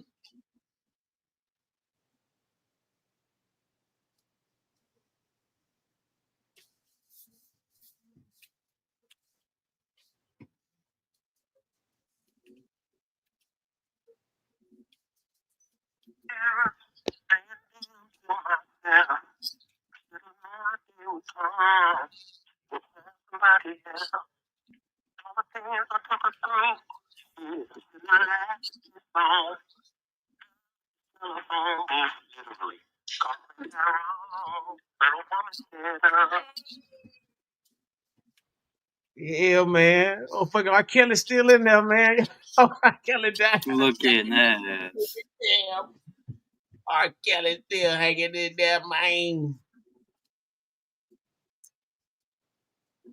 Standing here looking in the mirror, saying damn to myself.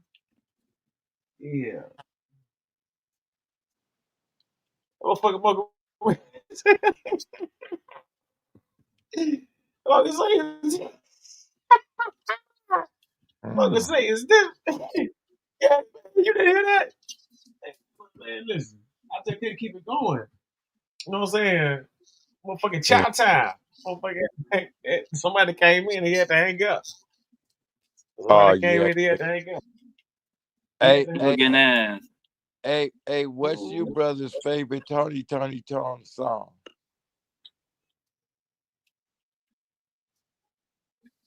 What's the first song you heard by Tony? The first song was, you already know,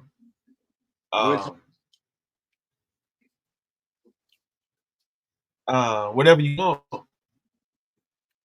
Oh yeah. That's that's gonna always be their coldest.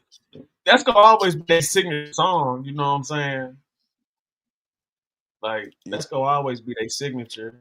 You know, regardless.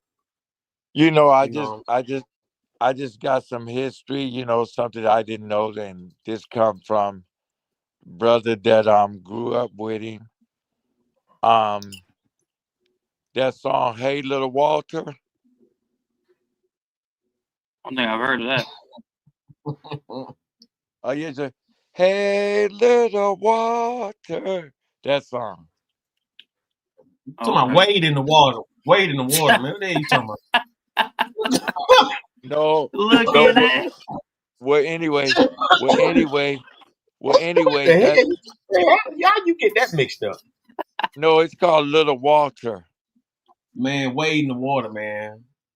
No, it's called Little Walter. All right. Trust me. Well, that song was about his brother that got. I hear this shit. What mother word? Come get this nigga. Okay, pull the song up. It's called Little Walter. That's the name of the song. It was a remake. It was a remake, just like Tupac. His name of his song was Sadie, but the original song was Brandy. Yes.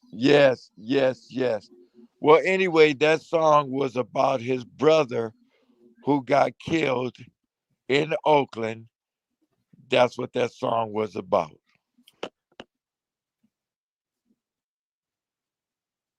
Well, it seems so funny how money can turn your life around. Yeah. Dwayne lost two brothers. You know, one of a drug overdose, and another one that got killed.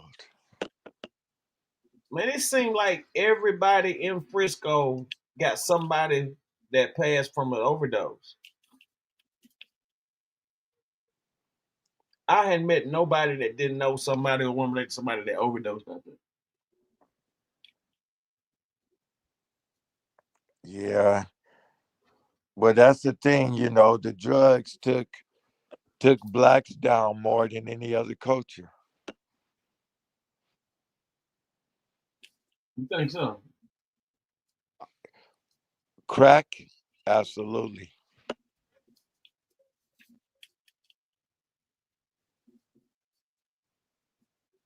Come on, Jimmy Crack Corn. Yeah.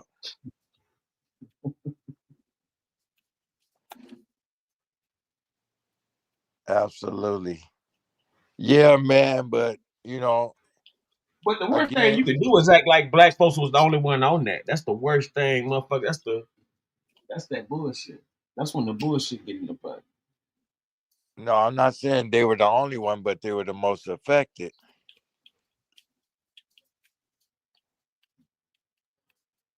You know why they was the most affected?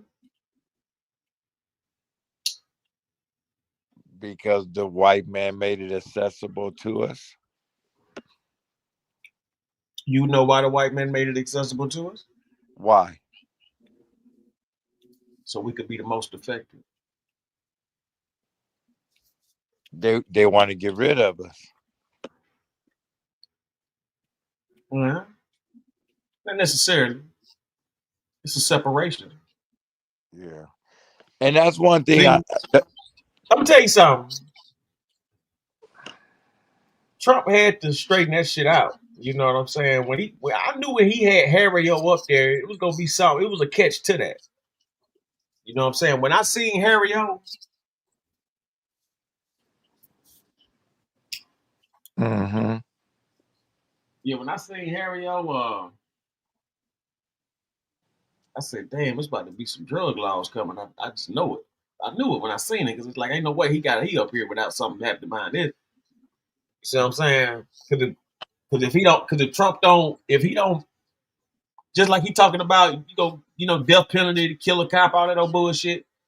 They ain't about to do no bullshit like that, especially in this day and time. These crazy ass cops. I wish they would say some shit like that when these crazy motherfuckers coming in killing people. Who is Same that? way. Who was that somewhere they just got in front of a firing squad? That was the guy in South Carolina. Yeah, that was a firing squad. He said he didn't want the lethal injection. He didn't want the electric chair. But the cold thing is they let some other prisoners shoot him down. Get the fuck out of here. Who told you that lie? I read it tonight. That sounds like a lie if I ever heard one. I read it tonight. I just read it. Pull it up. You can read it.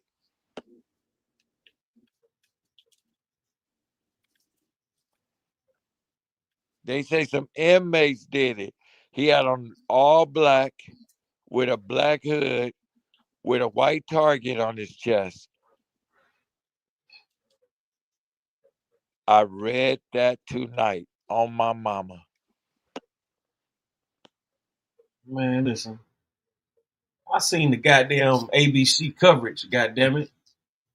It was some trained professional police officers that had been some snipers that had been training for damn near 2 weeks, 3 weeks about this. Yeah, I was wondering why they would put a target on him. They had to be snipers. They put a target on his heart. Yeah. No, it is what it is. But if they're gonna be doing executions like that, does that mean the president is bringing it back? Well, the hell, it never left. But hey, man, hey, come on, y'all. Hey, listen. People give Trump too much credit. You know what I'm saying? They give him way too much credit. Like you motherfuckers want to blame him for like every fucking racist piece of shit the cracker done did. And they've been doing for the longest. You can't blame Trump for everything somebody white done did, man. Like this shit done got beyond out of hand. No, I didn't blame him. I didn't blame him with that. But you No. But you did so a little insinuating. But it's the thing though. It's other people like they can't find no real reason to hate him, so they make up all this false illusion of shit because they so pumped up by this motherfucking TV octane. No, listen, I swear to God. No, I did not know execution still exists. That's what I'm saying. Man, this America, man. When they stop, man, I ain't never heard a day they said they stopped death penalty in America. It's states that don't have it.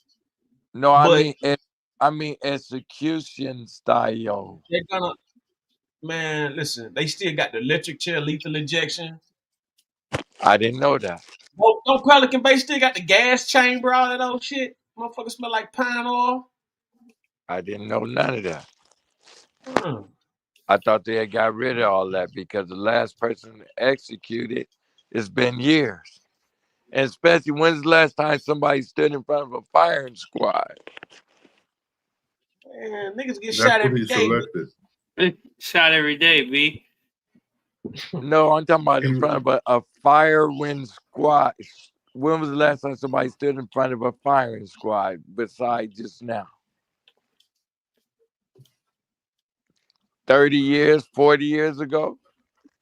67-year-old Brad Sigmund requested his execution to be done by firing squad. He requested that. Yes. Yeah, he requested it because he didn't want the chair.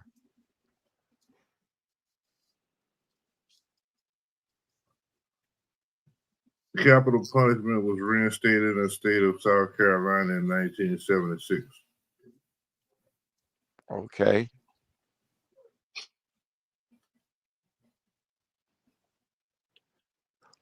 Read, my brother, where they said who did the shooting. Maybe I read that wrong. The people that executed him.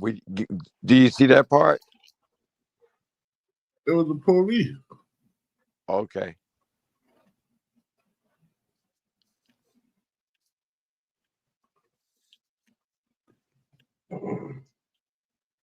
Now, I think it was. I believe it was 20 years ago. The last time somebody was executed like that. Yeah, 20 years is a long time ago, isn't it? Hell no. I was 20. I mean, it fits the crime because the man beat his girl parents with a baseball bat. Well, hey, listen, I'm not debating. I don't, you know what I'm saying? I listen, I'm not gonna argue about no way a motherfucker get executed. You know what I'm saying? Oh yeah. Oh no. Oh no. Listen, he had an option and that's what he wanted to do. Yeah. Yeah, he had an option. Yeah, some hell of options. Yeah, he had an option. He either was gonna do a electric chair. He was gonna do electric chair, lethal injection, or firing squad. And he chose the fire. He said he wanted the firing squad, but he said the last. he said something about the people that they made statements about the people that's been getting executed with the lethal injection, saying that they've been having problems with that or something like that. Yeah, the problem is with people not dying right away. Well, now he's saying motherfuckers taking like 20 minutes to die.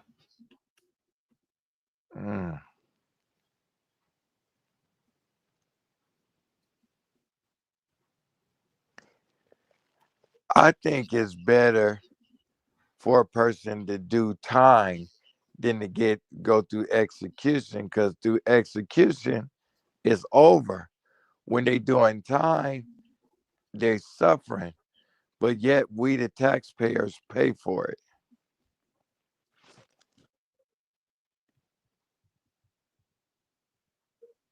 Motherfuckers, they gonna pay one way Yeah, or it's all another. sorts of weird. When you hire them motherfuckers, though, it's the same shit. Like when you motherfucker go to jail, that's like $250, $150 a day. You know what I'm saying? In prison, that shit like $500 a day, house, $1,000 a day, depending on someone. I'm like, I heard per prisoner is like 150,000 a year, probably. Yeah. Mm-hmm. It's big business. It's big But that business. was like in the 90s. You know what So I'm it's saying? more Like, now. So it's yeah. more. That's why Air Jordan, he invests in penitentiaries. Mhm. And then people, Jordan did not invest in penitentiaries. yes, he do. He did not. Mike, He never Michael, had. Michael That's a Jordan. white man. That guy who has the namesake of Michael Jordan, who's from Is Oregon, is a that white right? man. He's I a don't know white about man? Yeah. Huh. Like, I went to high school with a young guy named Michael Jackson. That don't mean that he's the king of pop. The Like, king of that's pop. he's not the real Michael Jackson, but he is the real Michael Jackson. That's what his people decide to name him. Just like with the white boy. The So white boy's Air name is Jordan, Michael Jordan. so Air Jordan does not invest in penitentiaries. Never did. What about Ice Cube? I can't I'm not an Ice Cube fan the way that I'm a Michael Jordan fan. And I've argued this. I've been arguing this for 20 plus years when it first came out. What it is the white boy, you know, he put his name out there to tank Michael Jordan. Michael Jordan makes billions of dollars a year plus from shoes, and he hasn't played in the NBA in 22 years. Uh-huh. He don't need to invest in prisons. I mean, but prisons is big business. It's a guaranteed return. yeah, it's a guaranteed return, but a person who invests in a prison is somebody who needs the money. Like, it's a stock option that's always going to appreciate. It's never going to depreciate unless some fucking some shit happens. But he never invested in prisons. Like, that's just, it's a propaganda that was put out there by the white boy in an attempt to taint Michael Jordan.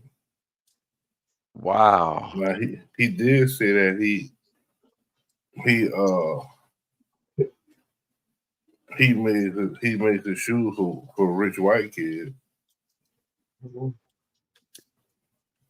I heard he's a selfish individual.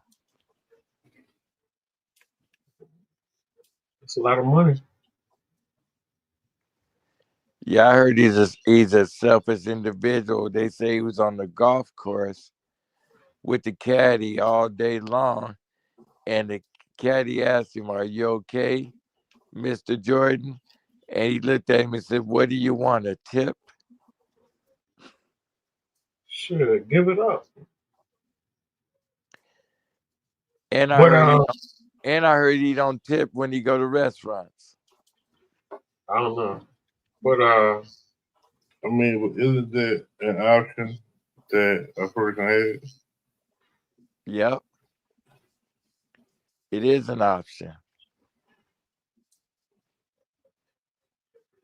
yeah. Hey, listen, he's right. It's the Michael Jordan guys out of Oregon. What happened was let me read it out.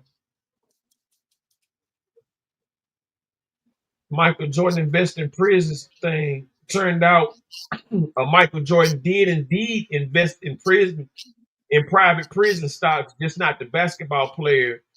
It was a different Michael Jordan from Oregon. It was a white guy. Wow. Yeah, I'm gonna put his picture up. I just got the picture sent to me. Good looking. I'm gonna post this. Yeah, I still can't get over the fact that that shit got swept under the rug with Michael Jordan's son. What happened to him? I don't think they got swept under the rug. You know, they just Shit, he was riding around with cocaine, I think, and a DUI. And a gun, right?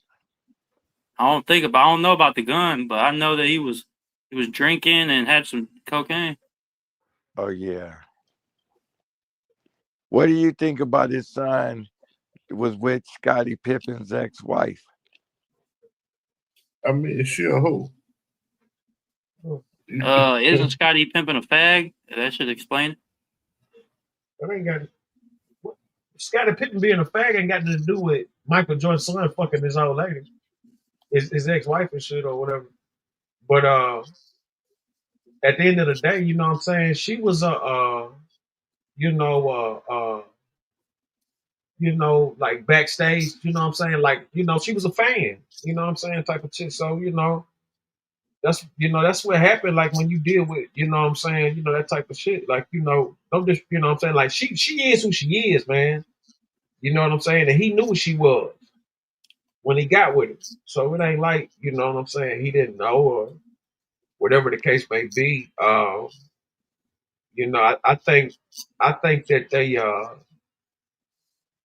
they sabotage her a lot, but she present that for it to be public. So it's like she want that attention.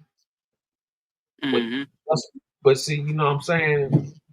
Hoes love attention. You know what I'm saying? Yeah. Hoes ain't Yeah. loyal. Yeah. But Look, she's successful.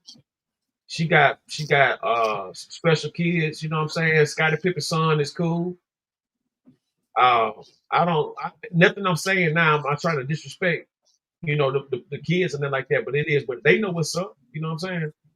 But she ain't the only one. She just the only one that got famous. Like a lot of them kids you see that's coming up from like, NBA parents, a lot of their mamas like that.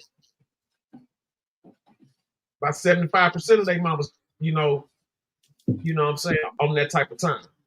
They just don't go viral like that. Look good. They have to understand that Scottie Pippen is a country boy from Arkansas. So, yeah, but see, Future the one that really made her famous though. Like that's who blew her up for real. It wasn't Scottie Pippen. Future blew. Yeah, when Future started talking about her in the rap songs and shit like that, that's what blew her up. Like, you know what I'm saying? It wasn't,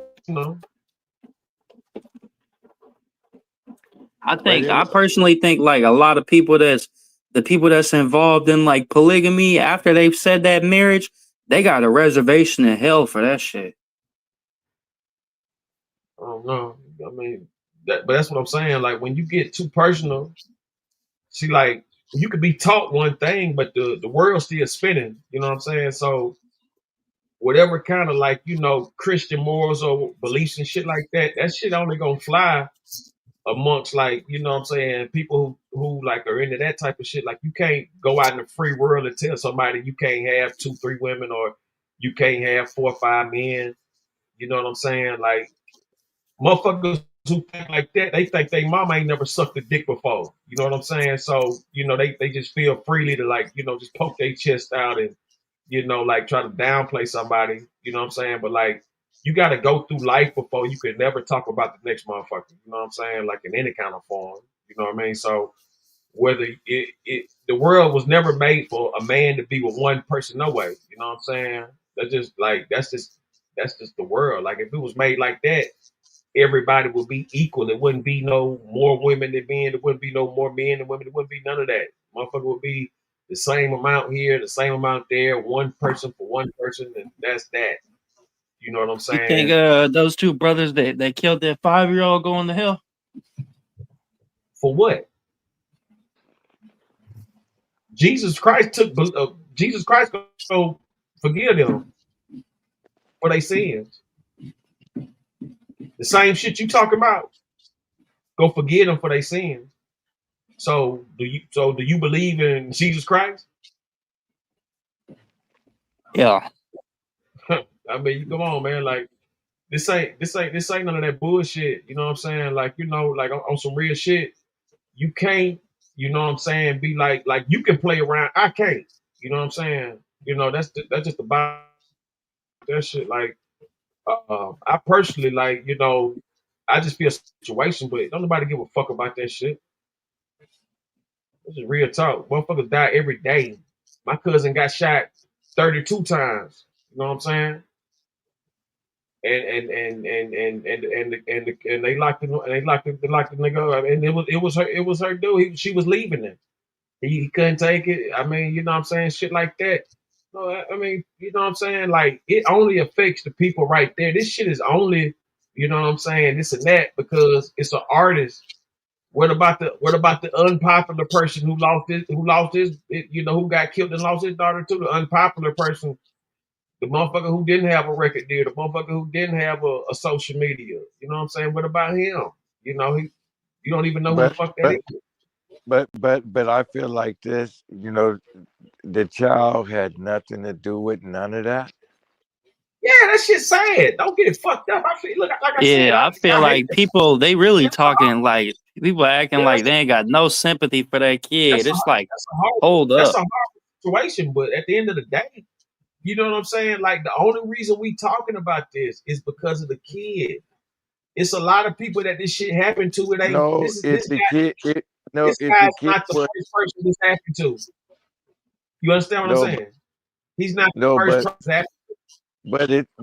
it's just the fact that somebody can gun down a baby, and that's in any place. It's just a situation, but that's not the only reason why. Listen, That's not the he only reason why we talk. rapped about. We already went through this. He rapped about killing a dude and his daughter, but it wound up happening to him and his daughter. So what are we saying? Like, you know what I'm saying? To throw this yin and yang and all that kind of shit in there and this right here. Listen, man, the whole situation is horrible. Sad situation. That's that. You know Yeah, what I'm saying? but here That's it is that. out though, champ. It is out though, champ. The kid had nothing to do with it. She kicking it with her daddy. She happy to be with her daddy and lost her life. Bottom line.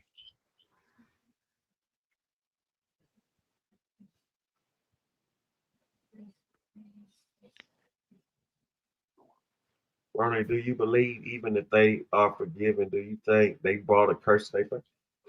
Man, listen. Ignorance is ignorance. You know what I'm saying? Ignorance is ignorance.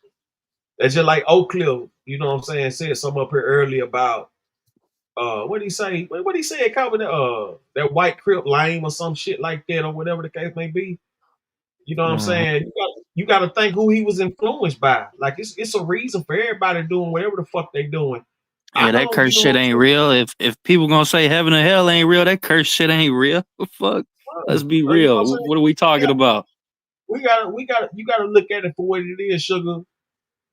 To say that he cursed his family and went away, they can go move to Nebraska and wouldn't nobody know who the fuck them people is.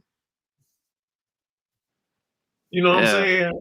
But if they some ignorant motherfuckers, like them niggas that did that bullshit, then yeah, they that was a part of the curse right there. They was cursed before that. Mm-hmm.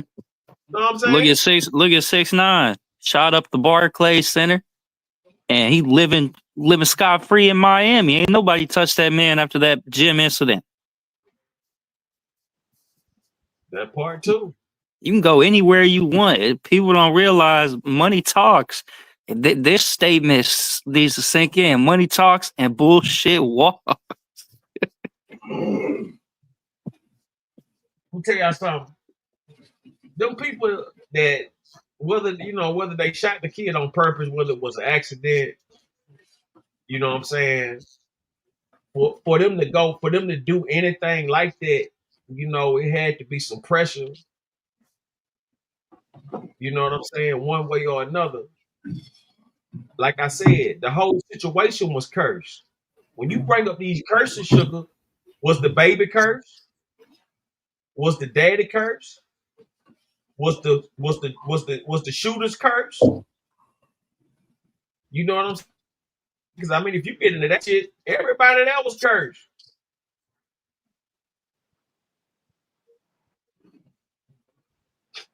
I honestly don't believe. I don't think. How many Christians we have on a panel?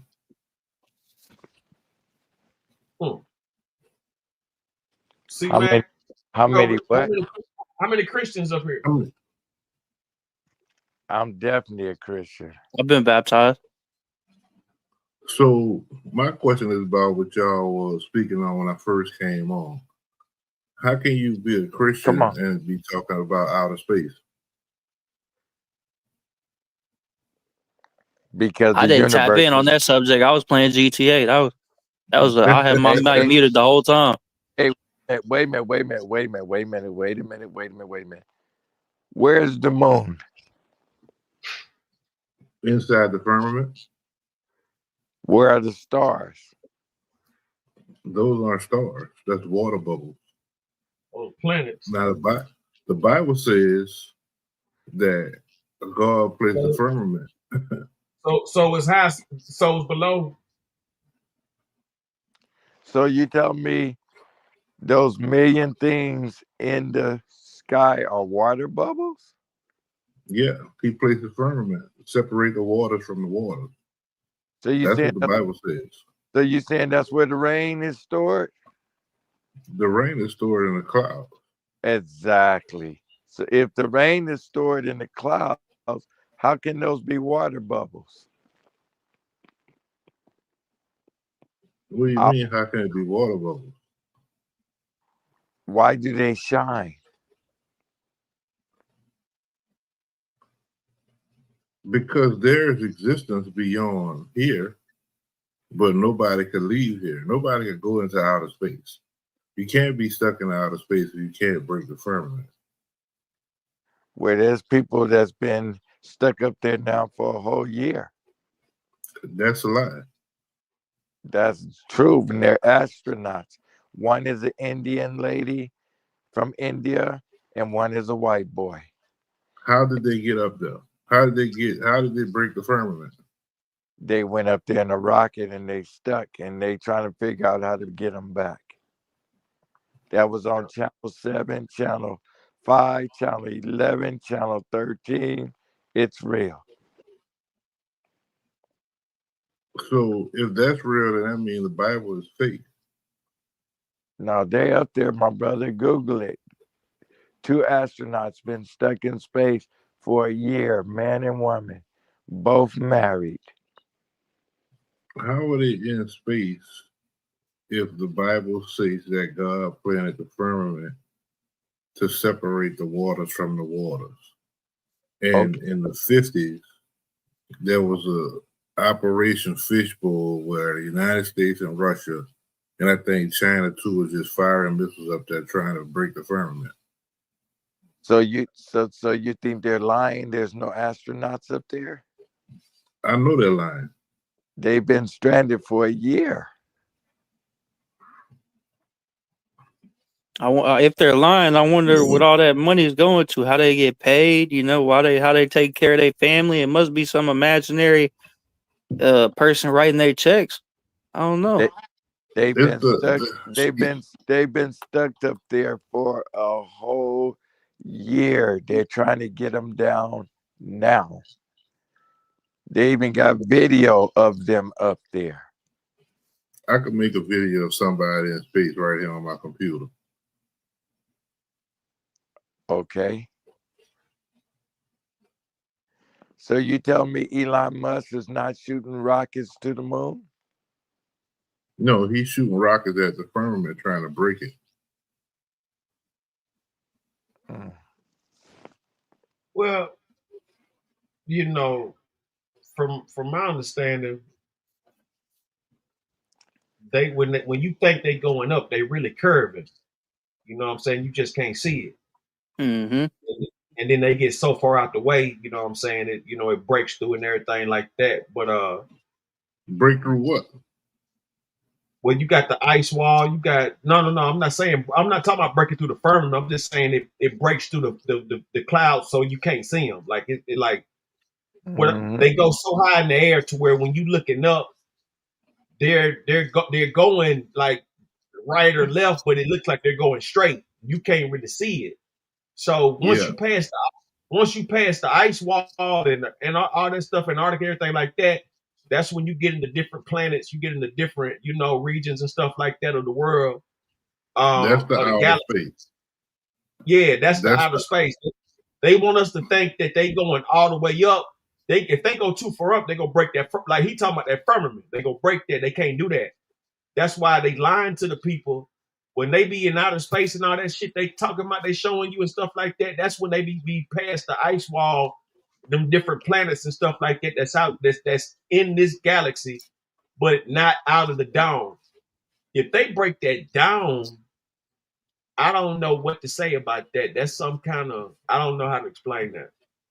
I don't even think they could get that high to do that. But the moon is right there. Listen. Everything you've been taught is a lie. So you gotta erase that. So that's it's good for the show, but no. But wait a minute, that's not the moon we looking at. That's the moon, but it's not what they tell you. Yeah, that's the moon, but it's not really a moon. What is it? Some say it's a ship. Some say it's a reflection. So if a nuclear missile hits us tomorrow, is that a nuclear missile or is it just CGI? Is CGI? Now, but you can't compare the two. I hear what you're saying, but you can't compare the two because you can make you can make a missile. You know what I'm saying? It might not be nuclear, but you can make one. You know what I'm saying? But wait a minute. We're talking about some Star Trek shit down there. Like can't compare. Wait a minute. If you stare at that moon all night and just don't take your eyes off of it, it becomes the sun tomorrow. So how can it not be the moon? The moon does not become the sun. You tripping on that? Oh, because there's plenty of times I done seen the moon and the sun be out at the same time.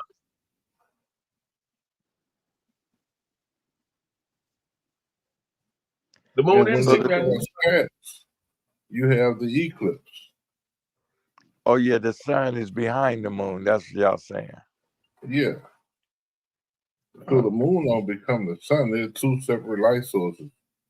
Yeah, you're right. Because it is the eclipse. But bruh, getting back to why you don't believe those are stars. When there's a gazillion trillions of them. Me personally, I told you that the things you think is stars is distant planets. You know what I'm saying? Have y'all ever seen a falling star? Yeah, I've seen shooting stars and all that, but that was like broke off meteors. Them ain't no shooting stars. Them bitches be like them bitches be aliens or broke off meteors. One or the other. Let me ask you this: you say they're shooting stars or falling stars? They're both. That's the same. Okay. Wait a minute. What are they called? Either one. No, shooting stars or falling stars, right? Either one you want to call them, that's what they call. Okay, so what are they called when they're not falling? Shooting. Hey, don't go to college on me. What are they called when they're not falling? You up there good. Man, look, who you is, the Riddler? You the Riddler? You the Riddler these days? No. You say they falling stars, right? You have to look at miles in a linear way. But wait a minute. They shooting stars, right? Would you agree, my brother? Babu, salute. I believe that there's satellites up there. Okay, they are called shooting stars, so therefore they are stars. They're satellites. They're not stars. Gazillion trillion satellites? How did they get there? I mean, I hope you don't believe the calendar is real. Like, do you really think what you see on TV is the truth? The calendar? What do you mean the calendar? Man, everything they taught you is a lie, man. So you telling me today is not the 8th? It's really not. It's nope. And I'm telling you, it's not 2025. It's like 3,785,000,000. So where did the 25 come from? The same one who taught you about Christianity. That's where it came from. We can talk about Christianity. Let's go. I'm trying to get Babu up here to hit the link. He can't read the chat, Babu. You got to hit the link. Just meets.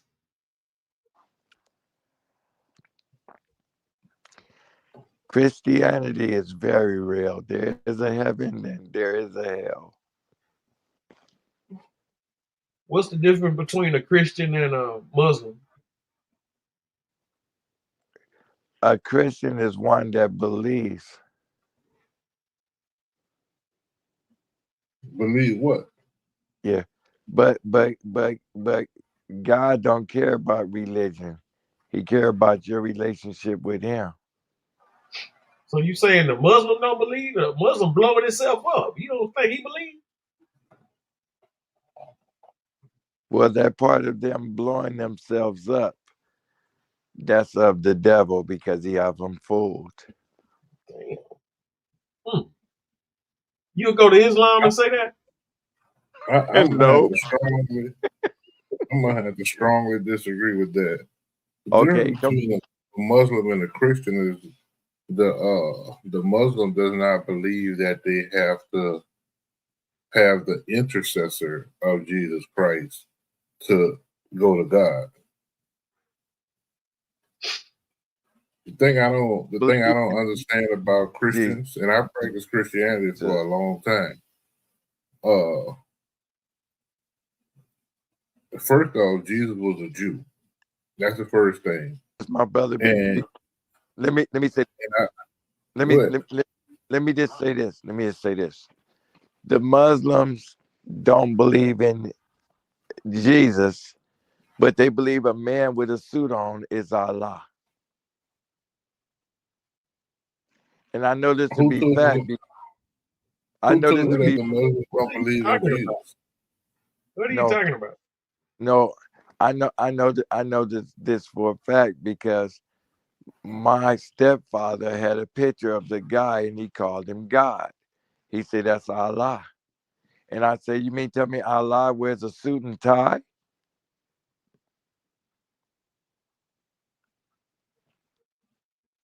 And that's not Roman Catholics believe that the Pope is God. I mean, what's the difference? Now, let me say this. The reason why there is war is because the Jews deny that Jesus is the Son of God. The Bible says, and you could quote me on this, and you know it to be true, there will be wars and rumors of war if you deny God's Son. That's what the wars are over. It's over religion. Is it not? Man, ain't no damn war over no damn. That war is over drugs. What the hell you talking about? Religion. Man, you on dope. Nope. Ain't no damn war over no damn religion. That shit be about drugs and land and territory and stuff like that. Did you hear about Christians getting executed? If you believed in Jesus, they cut your head off. In certain countries. That depends on where you live. You must have never heard of the Spanish Inquisition where them Christians was burning motherfuckers alive and all that. Or you could think about back in it was up there having them when they was up there fucking over them black folks in public. Well, if you want to talk about stuff like that, we could talk about the Muslims marrying 9-year-old girls. Shit. I don't know. I just find it. Well, I'm gonna tell you what I do find it. I find it striking that when it come to shit niggas do and everything, fuckers will be right there for that. But when it's time to face they motherfucking truths and that bullshit and them lies and all that dumb shit, they get the fuck up out of here. I'm glad you can stay alive. Go ahead now, see Mac, what you saying? No, I say, well, the thing is, I strongly believe because it said in the Bible there will be wars and rumors of wars as long as they deny that Jesus is God's son, that the wars will never end. And that's amongst those countries. They've been fighting forever because they deny who Jesus is. That's not why they've been fighting. Okay, they've been come with it, fighting my over brother. that holy land. Yes, but there's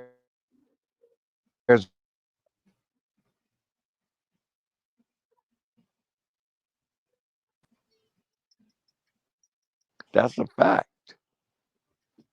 So Man, I got a question for you. This should be about You that just said pipeline.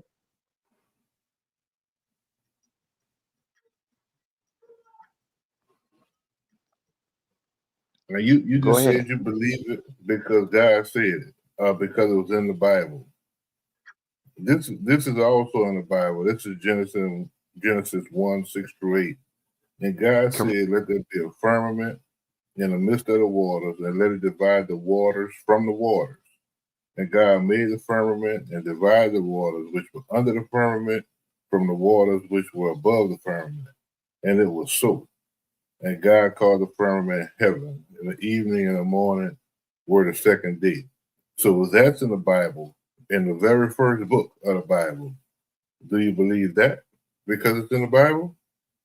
And if you believe that, how can you believe that there is an outer space above the firmament? Now you just said I believe that because it's in the Bible. Okay, but heaven is beyond the moon and beyond the stars. Man, Is it not? heaven is where you make it. If you kicking it like that. But it says God called the firmament heaven.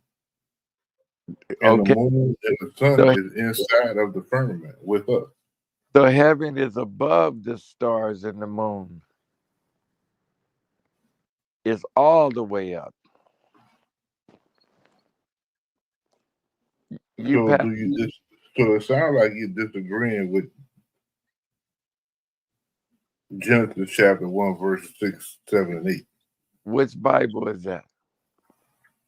This every Bible. That's in King James? Yeah. But again, heaven is above the stars and moon.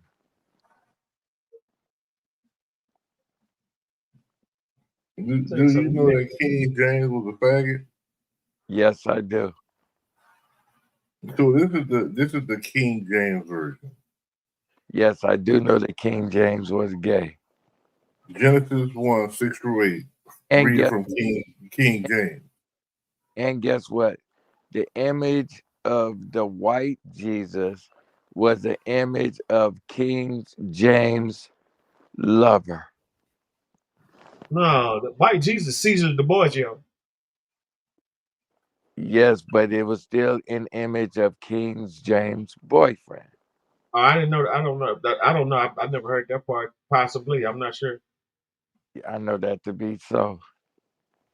Reason why I know it, because I got into an argument with a fag 2 days ago, and he expressed that to me. But you can't be believing no punks like that, though.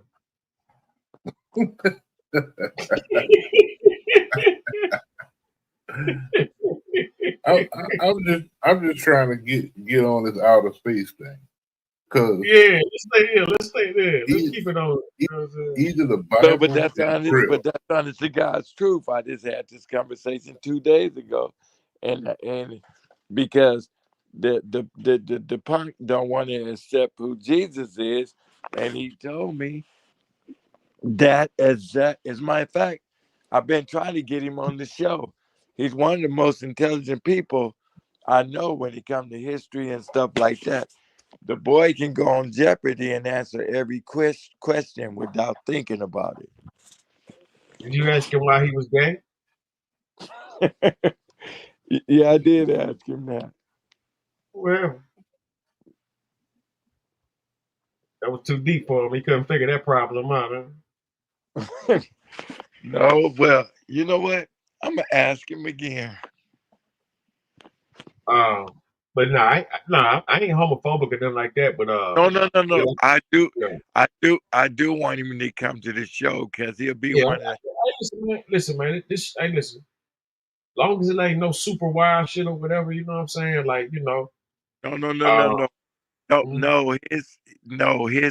His history is impeccable for real. I Well, mean, he listen, this is an intelligent show of mine. exactly.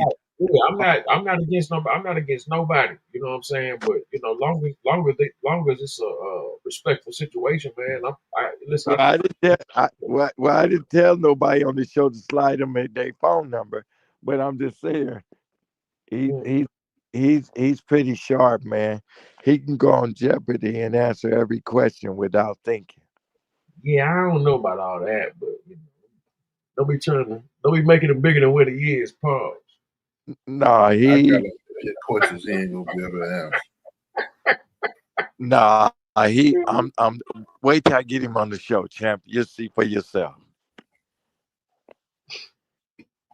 Yeah, they say you believe the news, you don't believe any goddamn body. Facts. Hey, but y'all love Channel 11. And what does Channel 11 talk about? Shit, the We ain't same gonna thing start too. no, we ain't gonna start no argument, but Channel 11, Channel 7 is two different channels. They talk about the same thing. Yeah, They Channel just pick 11 a talking side about of the it. same thing Channel 2 talking about. They just pick a side of it. It's the same thing, but one is on one side, one is on the other side. But it's the same thing. Channel 7 is Democrat, Channel 11 is Republican. Yeah. What But about they're talking about the same Channel thing. 7? What about Channel 7 7? neutral. Channel 7? 13, Channel 7 neutral, huh? Channel 7 is Democrat. And what about 5? I don't know about 5. They're talking about the same thing. I just know 7 and they just 11. speak in the perspective of different sides. Mm-hmm. But it's the same thing.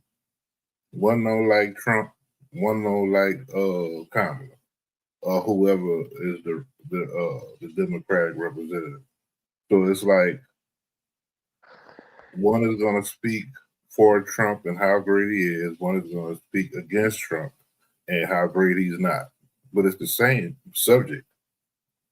Yeah, the subject is the same, but the news is different.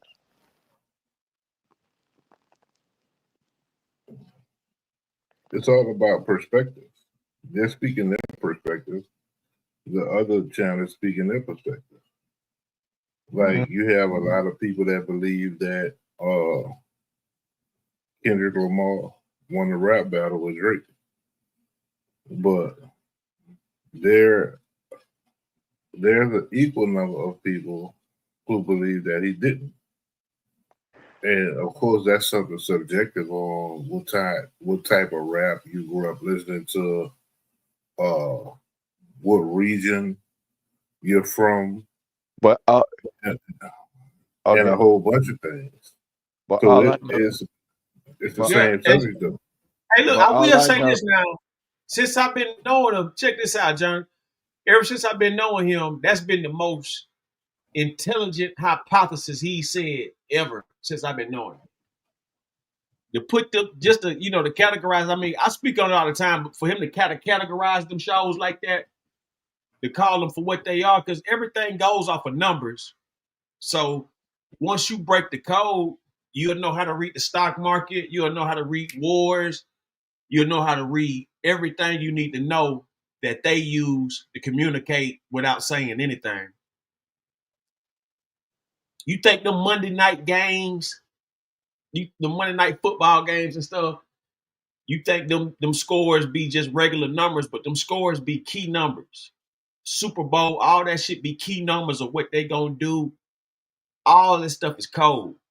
It's all code. Yeah, everything in the world is all about numerology, but people don't know that. That's why the Matrix was, you know what I mean? The Matrix, you remember how everything was about numbers. Yeah. Okay, now getting back to this Kendrick Lamar thing, you don't think he wanted to rap beef, you say? That's not what I said. Okay, what did you say, my brother? What I said was how the Fox News and CNN, how one news is representative of Republican and one is representative of Democrat. You have a certain group of people who believe that Kendrick Lamar won the rap battle, and then you have an equal number of people who believe that he didn't. Okay.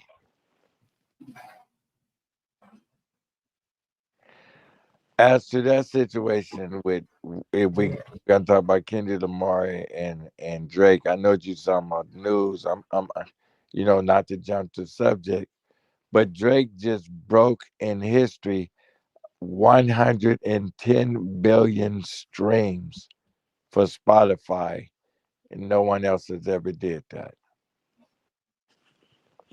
But do you know how much payola he done spent? You think he paid for it? Man, that man done spent so much. The same shit he's suing Kendrick outside of the sexual assault charge. Besides the sex offender shit, like I ain't sex offender, but like besides like the rap shit, that's the same shit they did for him. They played this shit over and over and hypnotizing everybody with that bullshit. Motherfuckers spending about $3 million a month. That's how Drake got 110 Yeah, motherfuckers be spending streams. like they be spending like $1 million to $3 million a month to keep them motherfuckers spending that. Man, I remember because I don't even listen to the radio. I've been stopped doing that bullshit. But every time I get in the car or I go on a long trip, if I get back in the car, cut the radio on or something, they cut the joint on or whatever.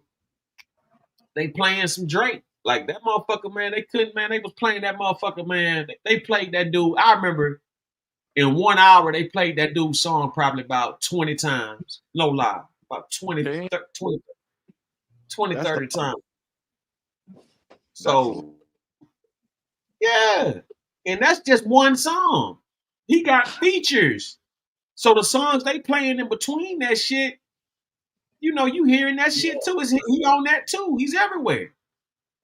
So, you know, you just gotta come in the game with a bag. If you ain't got a bag, man, or done put a bag up already or something, man, you about to fuck up. Unless you know exactly what to do, this and that, because it's too many loopholes in that shit. And you gonna have to be ready to take a motherfucker to court every time. That's like a song you don't like when you first hear it, but then you find yourself out in your head. So you done heard that bitch 1 million times. Yeah. I mean, to sit up there and say that he, you know, I mean, I don't know. I mean, anybody can say who won or who lost. Like it ain't, you know.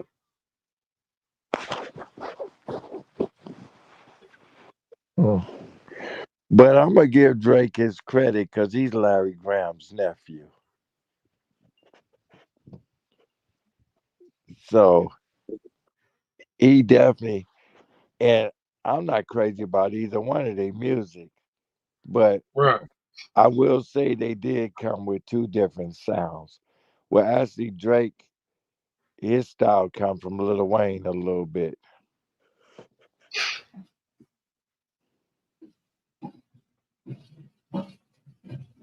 Just a little bit. I got a question just for shits and giggles. Because he got writers. Do you think that if Lil Wayne had intervened, it would be a thing? Say what now?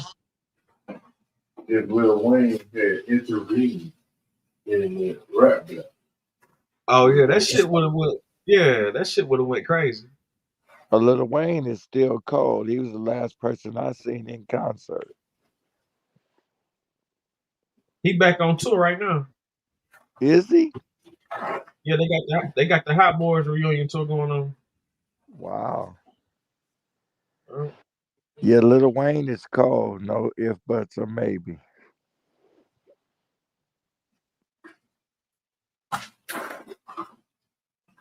That's a fact. Lil Wayne, the greatest rapper living. You know what I'm saying? Him and Snoop.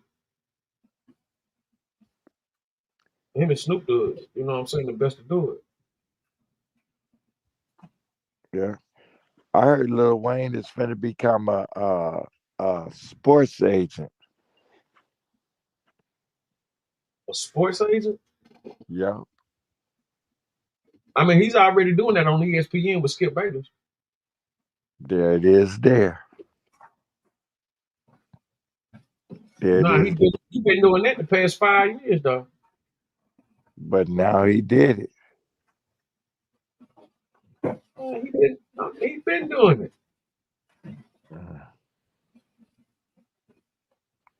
Yeah, he been doing that. You know what I'm saying? He been doing that, man. Like I said, Lil Wayne and Snoop, it don't, you know what I'm saying? Like, you know, anything else, man, motherfucker got a long way to go. What you think if 50 come out of retirement? He just got off tour. These people out, they already been on tour. Okay. Say Birdman forgot his rhymes and shit.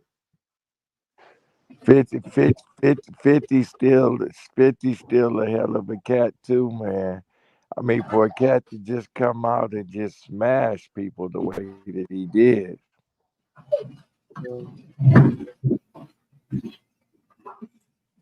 But that's how you give yourself relevance. That's how you what? That's how you give yourself relevance. Oh, you come out as a new rapper, you go to dissing everybody. As soon as one of them say your name back, you're relevant. Now the people waiting for your next shit. Yeah, that's what Charles, like motherfucker talking about that Charles the White character. That's what he be doing. Like he diss some motherfuckers, then he come back and get philosophical and shit. Well, that's how Jay-Z and Nas used to do. Man, I don't fuck with Nas at all. I don't even care to hear that nigga name or nothing. You know what I'm saying? What's wrong with Nas? Hate anybody hating on the South, I don't fuck with it. I didn't know Nas hate on the South. Oh, that nigga was a major hater. You know what I'm saying? Major hater. I don't fuck with that at all. Did y'all like Kanye's music? Hell no, I bought 50 Cent. I bought Curtis. I ain't about that damn Kanye shit. Kanye got like 4 or 5 songs I like. Other than that, that motherfucker's the most overrated motherfucker in here, bro. He got good politics. He got good politics, but that nigga, what's his name? Bullshit. So you would take. Sometimes I feel like Kanye writes for others better than he writes for himself. Yeah, that type of shit be happening. Like his music is trash. Like he got some good beats, but man, that dude, he got like 4 or 5 songs that's jamming. Other than that, man, that shit is garbage, man. I can't stand that motherfucking music. I like that flashy lights. But Kanye got a That Grammy. slow jam, that you know, the shit he did with Twister and shit. You know, he got like 4, 5 songs I fuck with. Yeah, but everything else is trash. His music is trash. But Kanye got Grammys. That don't mean he's good. Like, you know what I'm saying? Like, he got Grammys because he don't curse that much. That's how you get them Grammys and shit. You know what I'm saying? He got Grammys because he don't curse that much, and his shit ain't based on killing every motherfucking, you know, killing all the time and shit. That's how you get a Grammy. Snoop Dogg gonna get a Grammy. Hey, watch this. Snoop Dogg might get a Grammy soon. You know what I'm saying? Because he making music. He making that type of music where it ain't about, you know, it ain't really no gangster shit going on like that. Yeah, Mocha Bird said she liked College Dropout. College Dropout was the truth. Yeah, that first joint was serious. Yeah. No, was serious. Be sure, salute. Yeah, that first album was serious, man. But after that, he was only having like one song per album that was jamming. And to me, you know what I'm saying? Like I said, I like, you know what I'm saying, I like that raw shit. So, you know, he was just getting too What y'all think about too soft, man. That shit was just getting too soft. You know what I'm saying? It was getting too soft. Getting too New soft. Common? Yeah, that shit got too soft, man. That Kanye West shit was just soft. That shit was just soft as shit.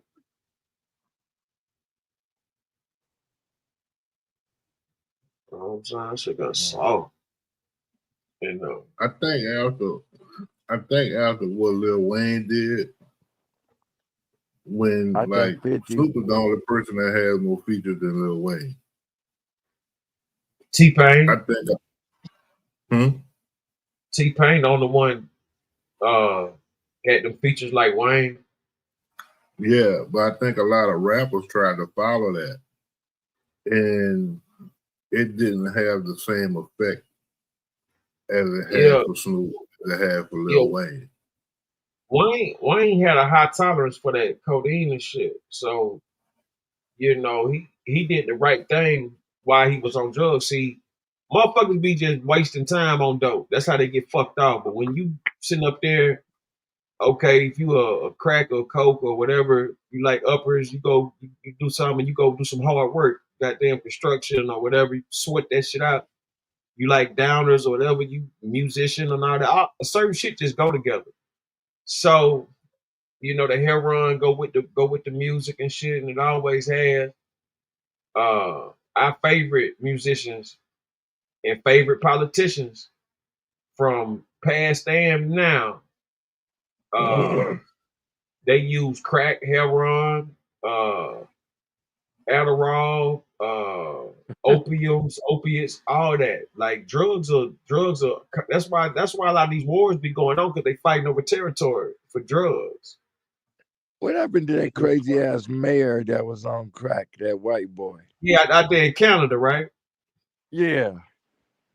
Yeah, he probably still married. That motherfucker smoking big crack out there. I said, damn. That motherfucker was smoking so much crack, man.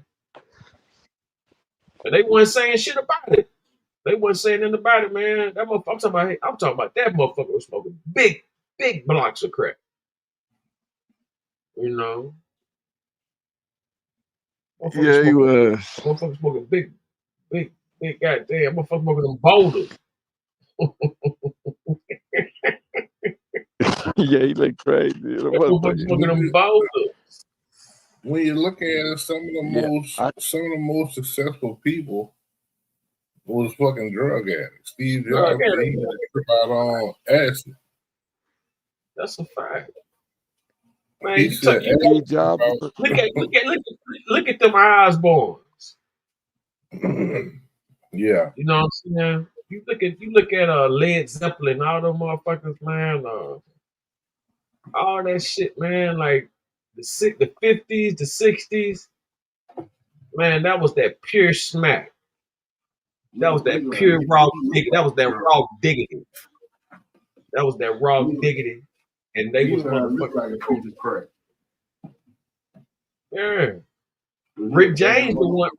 Rick James really. He the one that really like amplified that crack into the, you know, into the R&B hip hop scene like that. You know what I'm saying?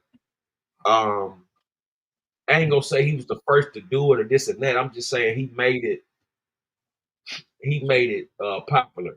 You know what I'm saying? Like, you know, coming in, busting kilos right there on the table, smoking crack, you know, in the sessions and everything like that, smoking crack at the restaurant tables and shit. You know. No, I'm gonna tell you who broke the barrier. George Clinton in Parliament. George Clinton. I ain't heard about George Clinton going to prison for fucking, you know, kidnapping bitches off crack.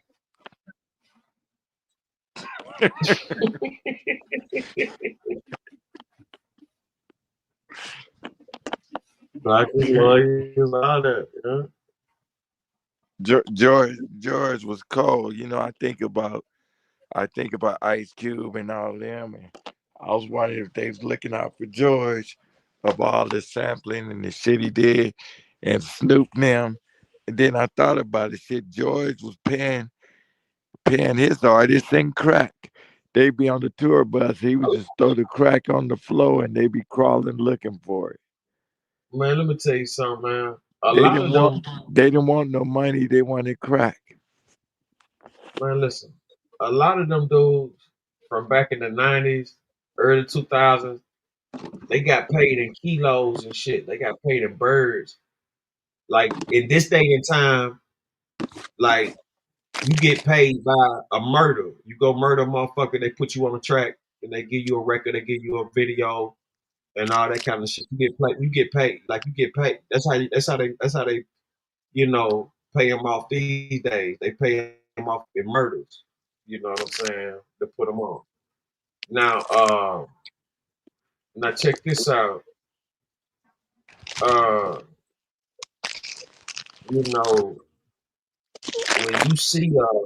when you see a new nigga that came up. Oh, he's talking about Mary Berry. Yeah, Mary Berry got busted with the hoe and the crack. He said they set him up. Said the motherfucker set him up.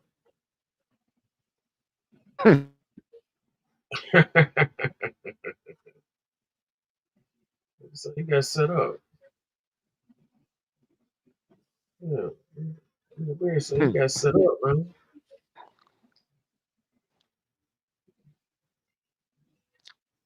Yeah. So he got set up big time.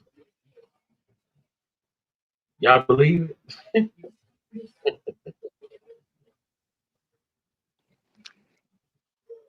Yeah. Used to travel with Mary Berry came, on got tour. set up, then he got reelected.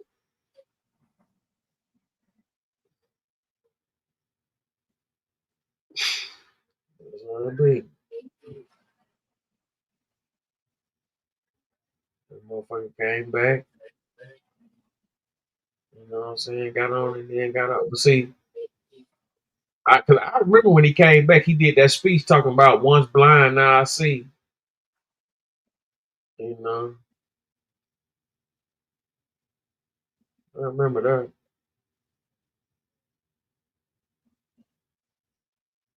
I think, yeah, but for him, the way he came back and this and that, he had to be tied in with the community, though. It wasn't no regular situation. He had to be tied in for it to go down like that. You know, he had to be tied in. And it just don't work like that. You got to be tied in to be able to get caught smoking crack with a prostitute in a drug raid sting on camera. You know, Who is that? Mary Berry. Oh yeah.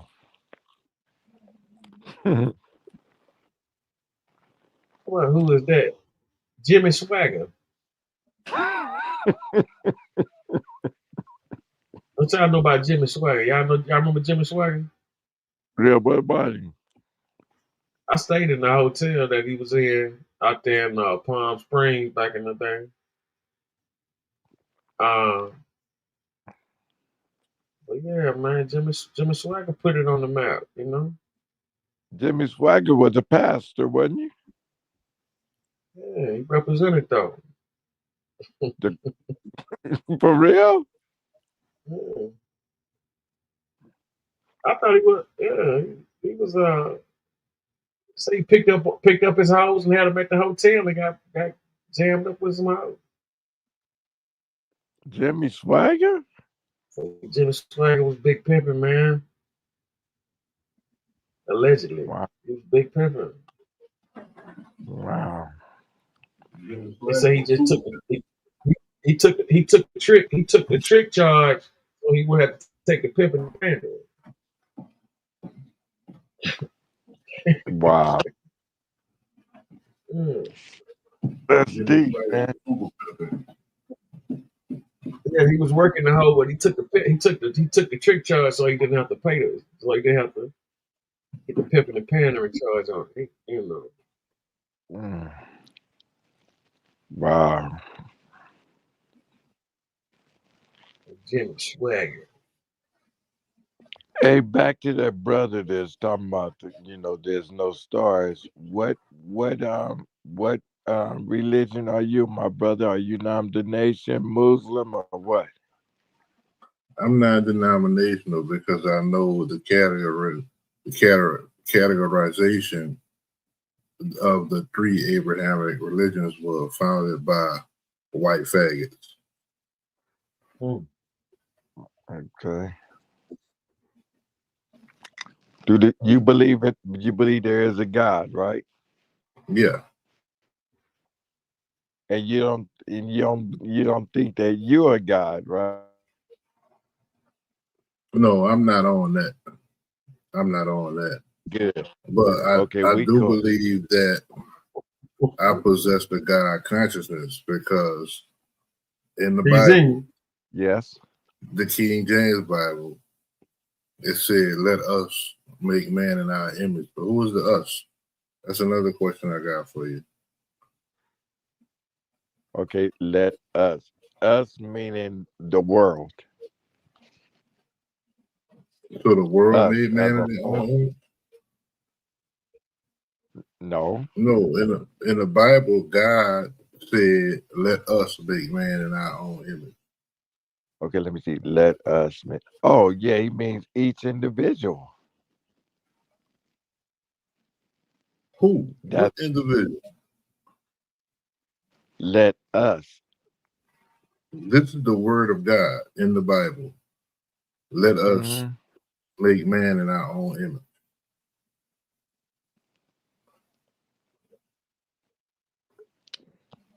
Meaning, yes, when he say let us, meaning man as whole. All right, so I'm looking at a comment from D. Shep. The world was just built, so who was us? That's a great question. The world was just built.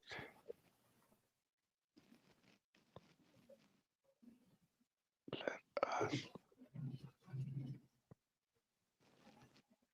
Yeah, as if he's speaking to everyone. Let us. But who is he speaking to? Yeah, If he's speaking to he's everyone. about to create Adam. Because, okay, if he's about to create Adam, there was going to be an aftermath and other people would see it. That's why he said, let us meaning as a whole, which there was no one on the earth at the time. But it means what it means. Let us. Or so you said there was no speaking, one on the earth at the time. Okay. Then let us. He's speaking of the Trinity, of all three. Us meaning the Trinity. Trinity. You talking about onions, green peppers, and celery. Onion, green peppers, lettuce. Let us meaning the Trinity. The Holy Trinity. That makes more sense. If there was no man on the earth, he's talking to the Trinity. As in the Father, the Son, and the Spirit.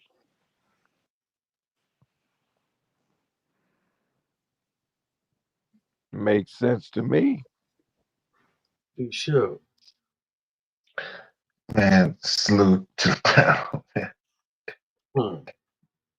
I was about to go ahead and lay back down for this last hour before I got to go to work. But okay, my brother. Yes. All right, my brother. Oh no, we good, man. We're not. I was sitting over here laughing my ass off. Is that question threw you for a loop?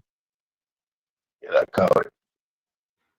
Yes, they did throw me for a loop, but again, when they say let us, you know, to me, speaking of the Trinity, if there was no one on earth, if you if honestly just listening to your response to that, if you believe that it was a Trinity, that should have been your first answer.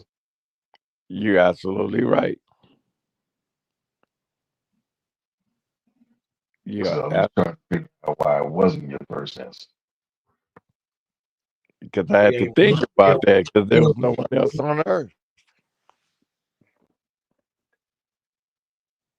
I have a series of questions that always trip up Christians. As a kid, I used to ask that question.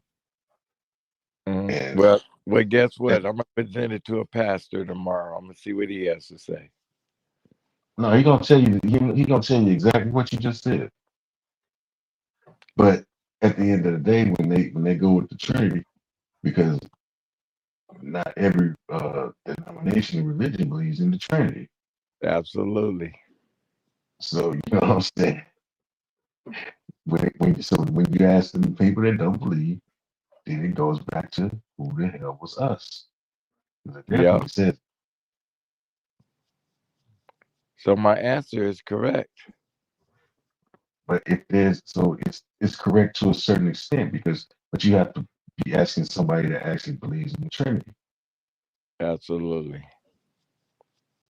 So what about those pastors and those denominations that don't believe in the Trinity? Those are not the ones I'll be talking to. Because my two pastor friends are Christians. No, it's Christians. It's Christians that don't believe in the Trinity. I never met one. That's why I've always said that not to believe in God, but the man-made religion is the biggest divisive factor on earth. Well, I don't believe it's man-made because the Bible was wrote all over the world, and it's amazing. Each page answers the other one. But if the Bible was really the true word of God, as they like to say, then God would have wanted his whole story to be out there. So why do we have all these books that they just decided to not include in the Bible? If you wanted your story told, would you want people to skip around and just pick out of your story what they wanted other people to hear? Absolutely not. That's all I'm saying. Absolutely not. But it's amazing. But don't you think it's amazing? It's an amazing story, but go ahead. I'm gonna cut you off, but yeah. No, I mean, it's amazing that all over the world and and each person of the world had a story to add to the Bible, and it all makes sense.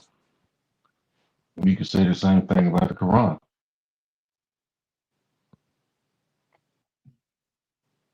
Not exactly.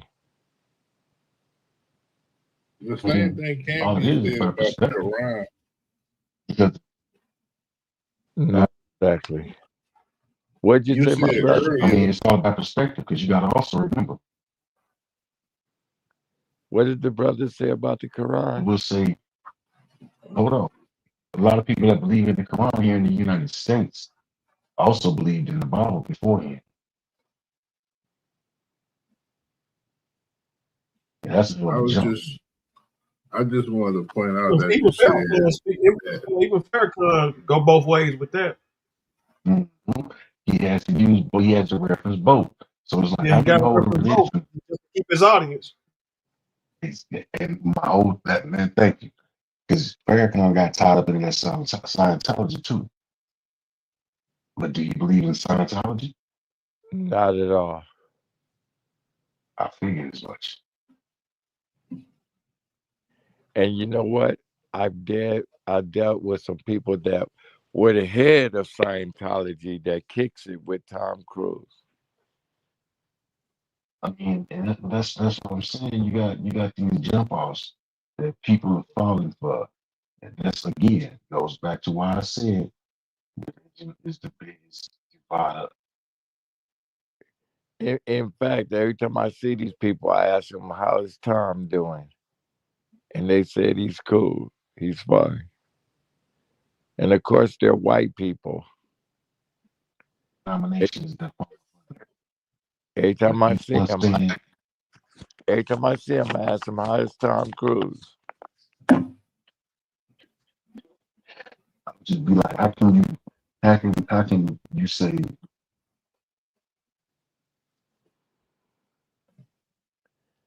Because Scientology don't believe in God.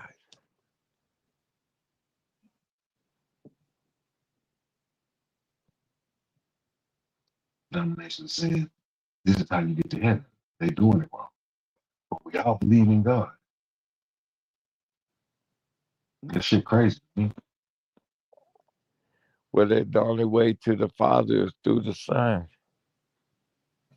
That's what some people say. That's a Christian belief. Mm-hmm. Like I said, that's what some people say. Mm-hmm. One of us is right. I don't believe so. I believe I don't. I believe that. I can definitely believe that. But the fact that the whole thing, I guess, is really reality is to believe it.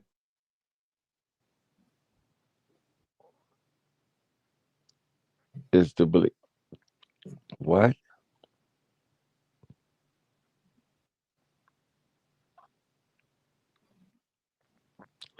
So you don't believe the way to the Father is to the Son, even though it's in the Bible.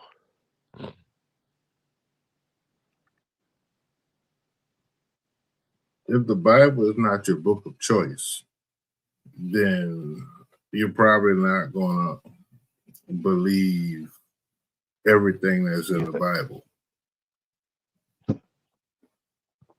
When you focus on certain parts of the Bible as opposed to the Bible as a whole, or you're not taking away from the Bible itself.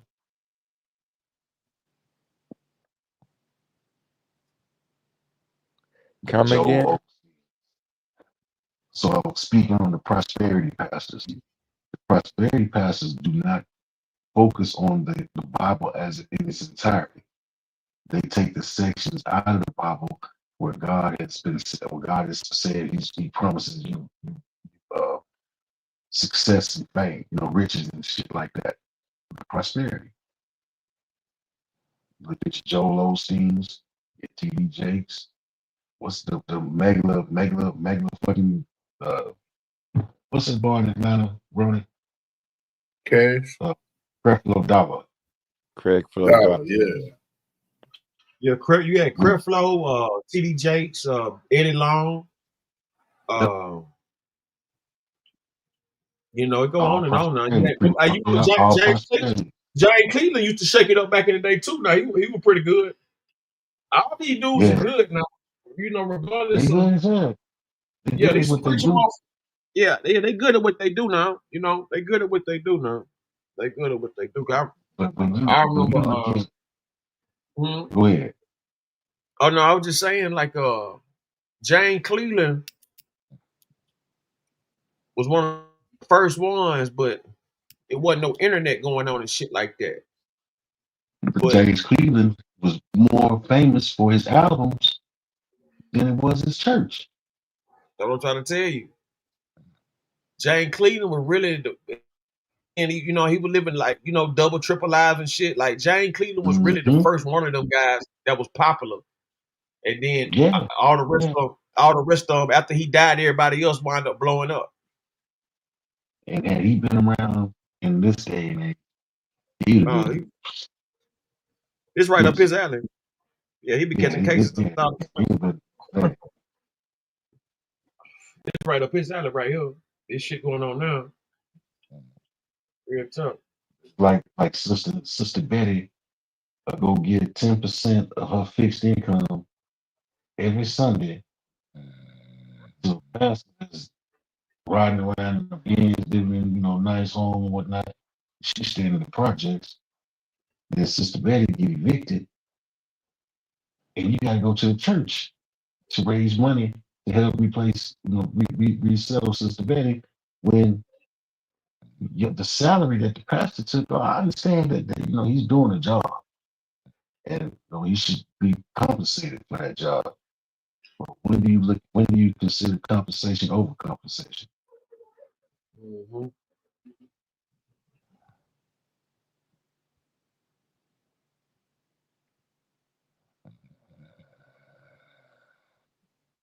Because when motherfuckers is going out and buying private jets, that shit is crazy.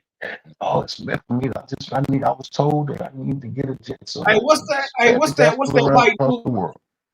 Hey, they found 700,000 in the wall at that super church up there with the white Dang, what's that white dude name, man? My What auntie city? watched that one. Huh? What city? In Texas, the white dude, Joel the late Osteen. Joel Osteen. Yeah, he had like 700,000 in the wall.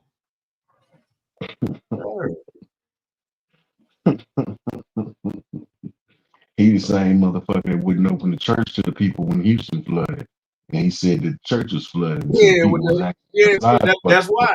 Yeah, that's why he went over there. That motherfucker holding all kind of shit. That was in one wall. They found like 700,000 in one wall or some shit like that. You know what I'm saying?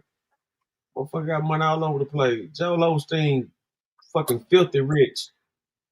Motherfucking He got Slim Thug wrapped around his finger. Yeah. He did that album with Slim Thug, right? And I'm just sitting there like, wow. He not did an album with him, but he was featured on a song that Slim Thug had. And I'm just sitting there like, Mattress Mac was a bigger contributor as far as what do you call it? People that like give and donate and to give back to the community. Shit, Mattress Mac did that. I've been doing that shit, man. But this motherfucker here, living off the backs of everybody, in a grand fashion, wouldn't even have to fucking people when they really needed it the most. Until he basically put his hand was forced. Like, man, get the fuck out of here. See, man, you have a lot of the majority of these pastors and shit. They really, really, really sincere about they calling. And it's the ones like them that fuck it up are the ones that really, really are trying to put the word out there and change lives. And they don't get half the fucking recognition or the prosperity that these motherfuckers is preaching. That's a big old fact right there.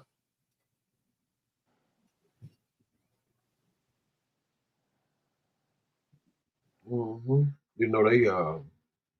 They got all kind of regulations and shit on how they call it. I crook in the building, BMW, slow. Say Jesus was compensated with room, board, and sustenance. Things have changed. Yeah. Yeah, most definitely. That's what kills me, because he according to the Bible, he didn't sit up. There was no four walls that defined the church. Church is wherever he stood and drew the crowd. And like I said, whatever they were willing to give him as far as food, room, and board, that's what he accepted. He didn't accept money. But these people have let society change the way we would say, and I look at the Bible, I just use that as a reference to the things that I say because we know the stories. Do I believe it? Nah. But it's a good story. It's a good life guide, I would say. It does have good shit in it. But when you look back at the King James version, and how many different versions of that same book have been put out, because one version was said to not be have words that people wouldn't understand. Also written by a homosexual. Change. I mean, it's so goddamn crazy when you look back at the origins, man. It makes you not really want to fuck with it, but there are good life lessons that if you really use them, you can live by them, but just not so believe in it as it's being depicted to be. You know, read Quran. What threw me off about the Quran, I was locked up. I think I was about 19, and I used to fuck with this Muslim cat. He used to cut my hair. And every time we get to go to turn me up and shit, he be trying to get me to check it out. I come over there and fuck with them. Like, man, you know what, man? Let me see what you got. He fucked up off top. The first thing that he wanted, that he let me see, that he wanted to put in my head about the Quran and being Muslim was goddamn it, what's that motherfucking name? The witch doctor that created white people. It's about Yaku. Yaku, that's it. I say, man, I'm 19 years old, bro. And you trying to bring me in, trying to recruit me to this religion, and that's the first thing you tell me. Get the fuck out of here. Oh god, like, yeah, homie, I'm cool, man. I'm gonna slide back over here. Oh shit. Yeah, they gonna hit you with some game now. But of all things to tell a motherfucker, especially a young impressionable motherfucker, he realized, he also saw that, you know,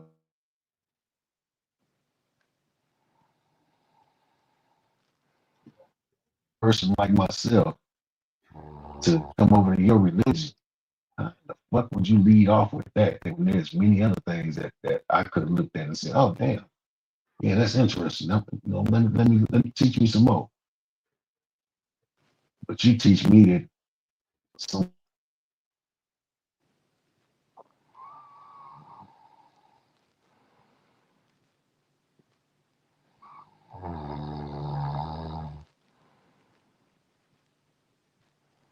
Yeah, it should be deep. You know what I'm saying? When they go into like, um, creators and things like that. You know what I'm saying? Like it gets, it can get twisted. You know what I'm saying? Because so many believe this. Motherfuckers will say white folks created because they ain't get enough sun. That's all that shit bullshit. They, you can't. You know what I'm saying? That's the case. The motherfuckers in Alaska, all the motherfuckers living in igloos, they wouldn't have shit. They'll be white too. You know, but motherfuckers don't want. Yeah, they don't want to accept the fact that they was genetically designed. They was modified. In GMO. They was modified.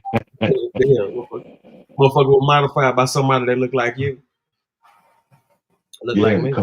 What gets me about that, okay, let's say that's the case. How would you create more of them than you do you? No. It ain't. That's just only the land that you own.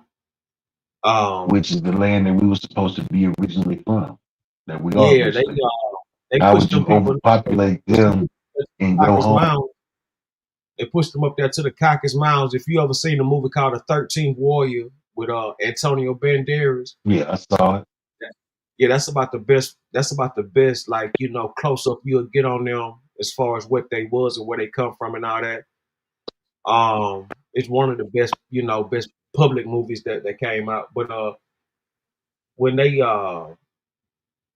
was designed for confusion, and then it goes to say, the Moors went up there, took once they needed more, they found new lands out beyond this one, past the ice wall and stuff, and so that's when they decided to bring them in from that particular region because they already had found another way out of this particular land right here. And so, because if you notice, if you guys don't know, it was kings and queens in Europe before the white people came, before the Rome, all of those shit you see and everything like that. You know, all that stuff was there, but it was with the Africans too. But like the point I'm making is this right here. It was black before it was white. Once the black people found new land beyond this one, they went and got the whites, taught them, you know, bathing and mathematics and food and all that science and all that shit. And then once that got into play, they built their own civilization and everything of that nature and so on and so on. And once they, you know, taught them so much, because they was taught by the elites of the Moors, that's how they was able to trick everybody else using trickology. That's why you know you look up 222 degrees. That's trickology. That's how how the world spins. It spins off of that. You know, you ever get some time, you check it out. You know what I'm saying? 222 degrees. You know what I'm saying? That's what they've been using since day one, trickology. That's why when they went to Africa, the Africans had the land and the white folks had the Bible. But then in short period of time, the white folks had the land and the Africans had the Bible. And that's how they've been playing it ever since. 222 degrees trickology. Water. I believe it. It's still crazy, crazy.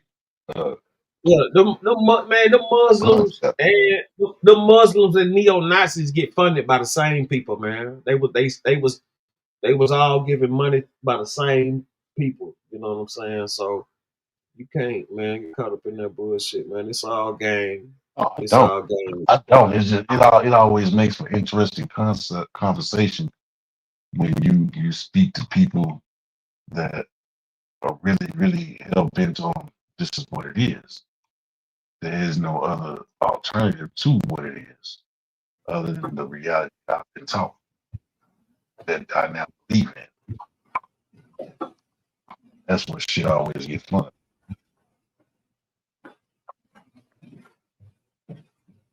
See, man, just leave out. I had that next question for him, but I'm gonna hit him with it. I guess tomorrow night. Yeah, he was out there. Man, he up there on some sleeping pills or something. That was knocked out or something. Right. I heard that. Oh shit. But he say England, Rome, and Israel are dwindling. That's why I guess that's what that Ukraine shit. But one thing I did notice out of that whole speech, that Zexenberg, that dude from Ukraine said something about you Americans don't have you don't worry because you got the water protecting you.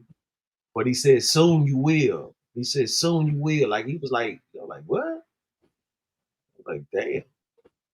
Say every teacher is not a master, but every master can be a teacher. That's real shit.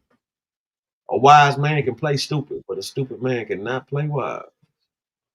That's crazy. Right.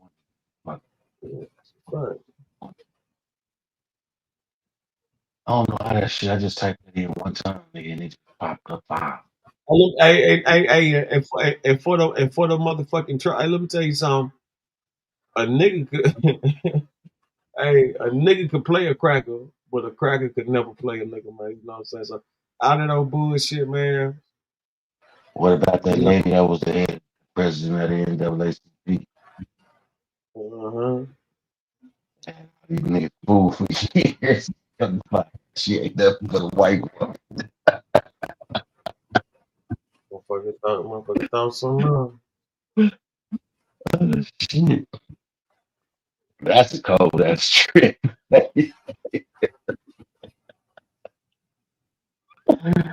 You the head of the motherfucking national advancements for African. White is right, man. White is fucking. Man, that's what I'll be saying. Like that's man, how that work? You know what I'm saying? How the hell that work? You know, Well, I fell out laughing when I read that. When I heard about that shit. Yeah, but they've been running them plays though. They've been running them plays for the longest. Oh man, I read this book, man. It's called Black Like Us, and it was a story written back in like the 50s, I want to say 50s, maybe 60s, by this journalist out of Dallas, Texas, man. So motherfuckers don't realize that they've been uh, having the technology or whatnot to change the white people's pigmentation, into darker pigmentation. So he was a journalist. He wanted to find out, being in Texas, Texas is always different. But he wanted to find out things to black folks all throughout the South, so he could write a story. He knew that they wouldn't trust him if he went down there as a white man. So he had a partner that had a doctor that had these pills. Dude gave him these pills, and of course it darkened his pigmentation. So the first stop he made was in New Orleans. He got cool with a shoe shop, and the shoe shop got him a job teaching him the trade. He said, right here is where you get all the information in the city, in New Orleans. And sure as shit, you just sit there and do this thing and just talk to people and get all this different information. So he just traveled all through the South, and the only state that he went from Louisiana to Alabama, and he was on the bus with this veteran, a black veteran, and the veteran told him, he said, well, he going home to Mississippi, but talking with this guy, the guy was telling him how fucked up Mississippi is. So the guy got off the bus in Mississippi, just turned back around, right back on that bitch, because he realized it wasn't somewhere he needed to be. He ended up in Georgia. From Mississippi to Georgia. No, I'm sorry.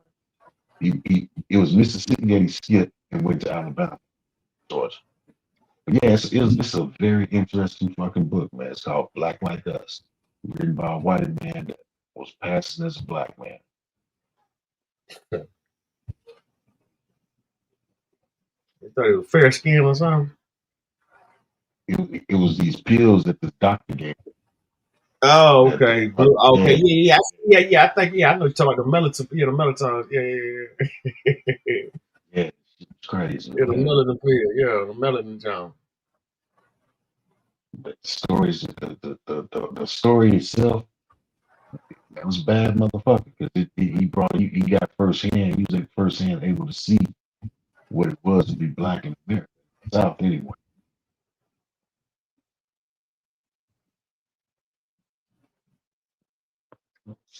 Spike Lee did that movie about the Black Klansman.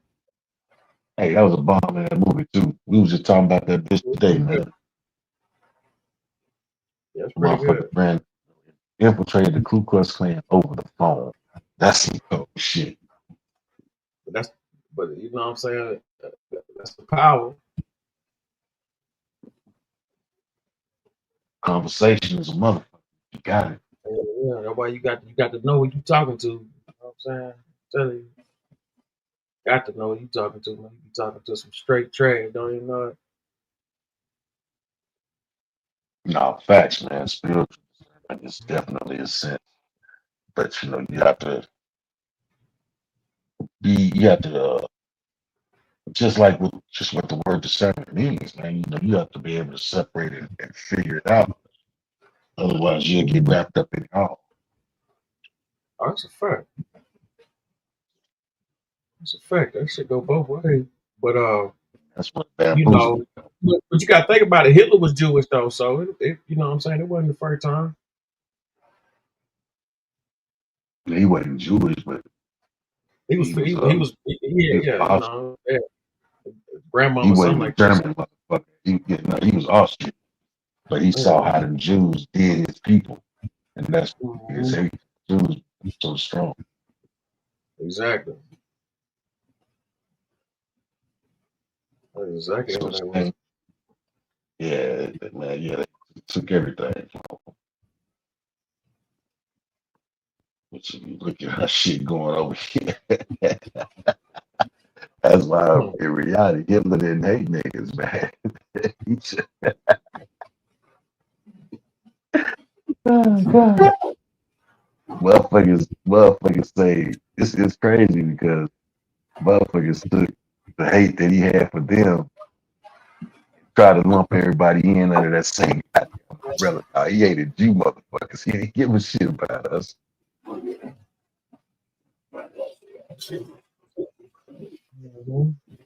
Thing with the fucking North Vietnamese. They didn't give a fuck about us. They hated the motherfucking white folks that was coming over there invading their shit, trying to tell them that they need to get in line.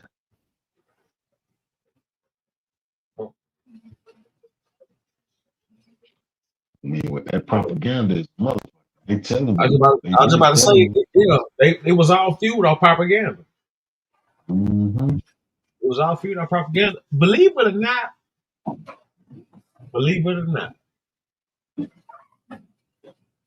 the hate that they be putting out for motherfuckers be what keeping these motherfuckers out here. Mm-hmm.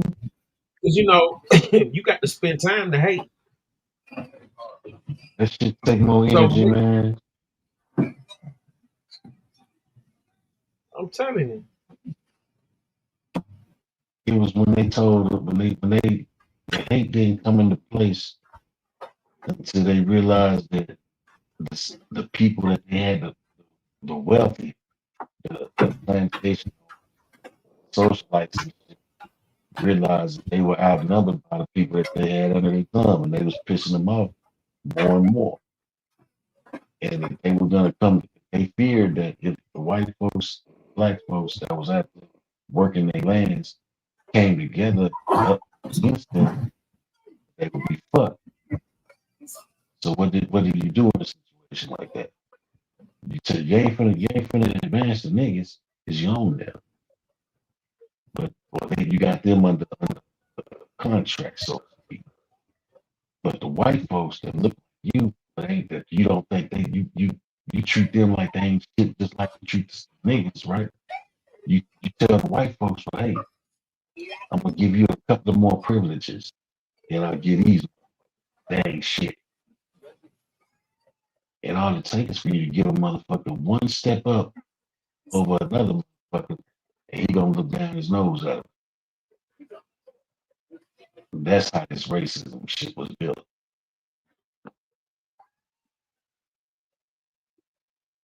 Because with the slaves, But you had the four whole thing motherfucking about white the whole thing about racism, as far as with black people and that stigma, it came from, I think, the 14th century, where back in them times they like the only people who had books was the rich, and so what happened was one of the Portuguese travelers who report, like the historian who report to the kings and queens and stuff like that of the world, who write these books and stuff and give them to the kings and queens and stuff. He went to Africa and he seen how they was, getting down and everything in Africa, how they was moving around, and he just, I guess he had a bad time, whatever. He probably couldn't understand them or just everything was on. So he writes a dialogue about it. This was in the 13th, 14th century. He writes a dialogue about it, and it spreads around to all the kings and queens in the Europe thing, and that's how they, got that whole stereotype on black people because of a fucking a fucking disgruntled motherfucker that had shit that didn't go up. basically a book. Mm-hmm. Let's see, So you that's got why that whole misconception about. I'll speak about because you gotta think about this. How in the hell motherfuckers who can't even speak your shit, like You know what I'm saying? It got to be an inside job to come over there and do as much as they did.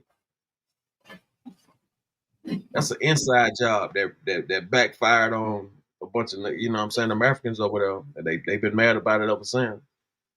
Same shit, man. It's no different than fucking the people over here taking in the fucking pilgrims, the Quakers, being, you know, led to believe, oh, everything is good, man. We love you guys. We thank y'all, just so they can turn around and stab you motherfucking back. Take shit because they looking at the indigenous people over here saying they got all of this and they choose to live like that.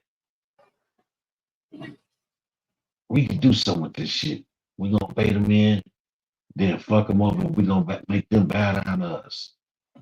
But they approached them. That's that wolf in sheep clothing shit. I believe that's where the shit originally came from. The saying anyway. They sucked them folks in and believing everything was good and they could live together on the land and learn their ways and how to grow the food and how to, you know, live off the land in America. Just so them folks would sit back plotting and scheming the whole fucking time. Mm-hmm. Here we are today.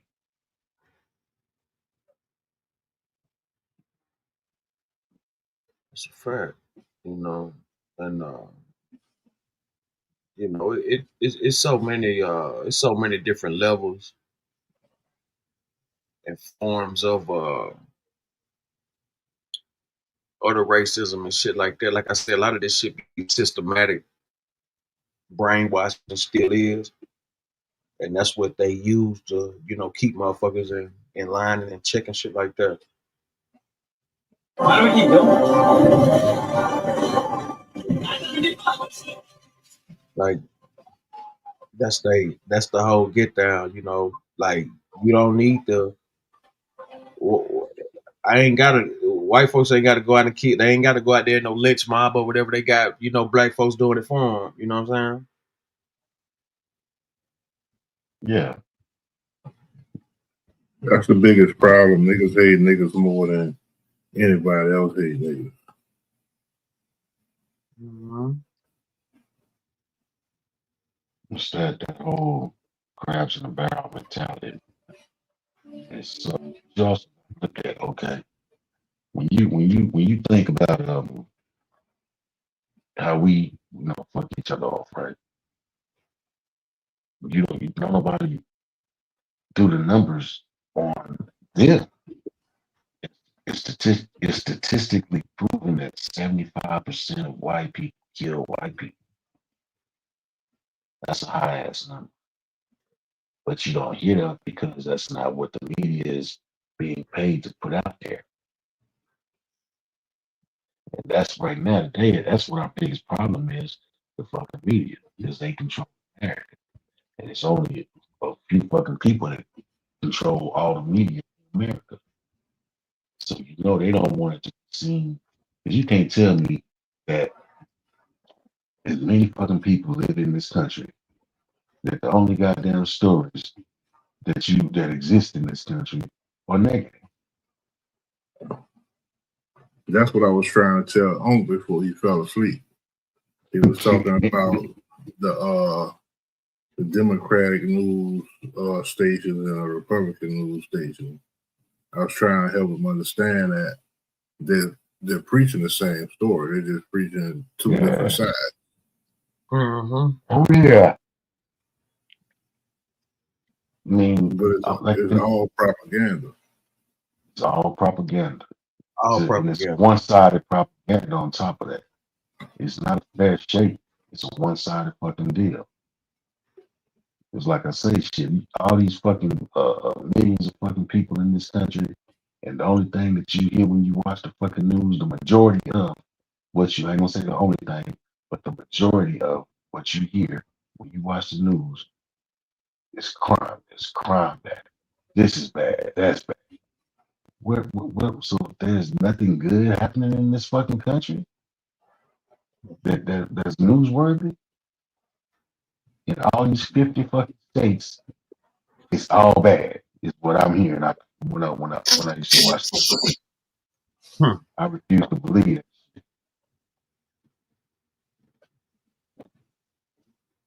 But if they keep you in a state of fear, it's easier to control you.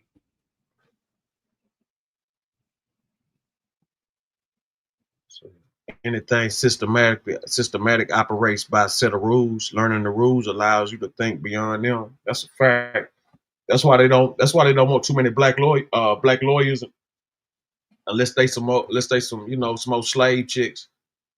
You know what I'm saying? They don't want to see no powerful black lawyers. Johnny Cochran was the worst headache they ever had.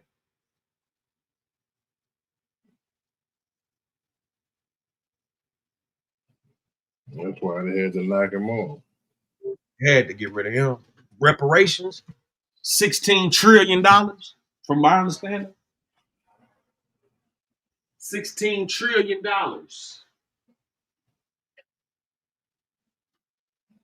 I mean, to be honest, man, when you really look at it, lawyers, politicians, man, they all start out, most of them start out with genuine ideals about how they can go change the system, make everything right. And then when they get hired and picked up by these firms, these big law firms and shit that they somehow believe was the place to be, they realize that the system ain't trying to change. To change the system is not a moneymaker. So they need the system to stay broken in order to prosper. So in 2024, in 2024, there was 3.2 million race-on-race homicides. Of those 3.2 million, 13,446 were black-on-black homicides. But they don't put that out. They only going to put those 13,000 out. Do you see what I'm saying? That's 75%, man. I had a motherfucker argue with me. Well, I won't say he argued, he called himself. I used to, when I was on Facebook, I used to have these conversations with this white dude whose belief system was different than mine. But we shared a mutual respect for each other because we also was able to learn shit from each other. So the dude had a partner, I guess, that ran across some conversations and shit and decided to jump his ass in. And at this time, that's when, the BLM, all that shit just started, or was in the process of being started. But my whole thing was unarmed black men being killed by these fucking police, right?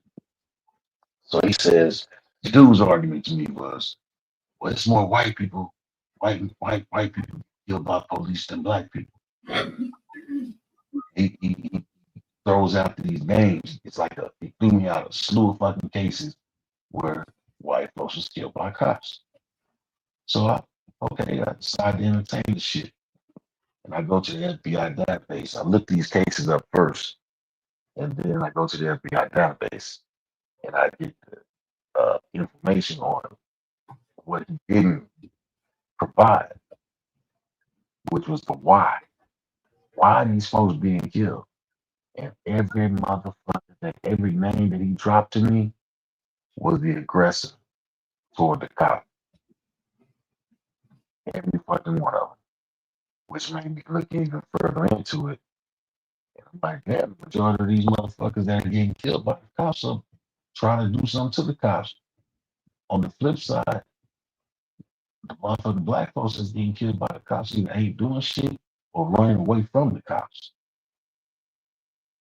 So there's a big fucking difference. You can sit there and say, yeah, you're right. More white people get killed by cops than black people per capita. But these motherfuckers is actually trying to do some of these goddamn cops. Niggas ain't trying to fuck with these cops, do none of these goddamn cops like that. They trying to get the fuck away. And the reason the white people are killed by the cops, like you said, they're aggressive, but they don't have the same fear of the cops that black people. Exactly. That's it Right. in a nutshell. Another statistic is white people kill cops more than black Yes, people. absolutely. I watched a video of a motherfucker in a park, white man, about say probably 40s or mid 40s, maybe 50s. No, I say late 30s, mid 40s. This motherfucker is walking around in a park full of people, brandishing a 38, just swinging the bitch around. Them cops negotiate with this man to put that gun down, negotiate with this man to put that gun down, until they finally got the man to put that fucking gun down. And they arrested him calmly and took his ass to jail. Now let that shit been a minute. Dead on arrival. He got a gun. Ah, knocked him down just like that. And this was during the height of what we knew as the subject I was just talking about black men being killed by cops. But this white dude walked around that fucking park and the laws didn't shoot. Now they didn't even shoot a fucking taser.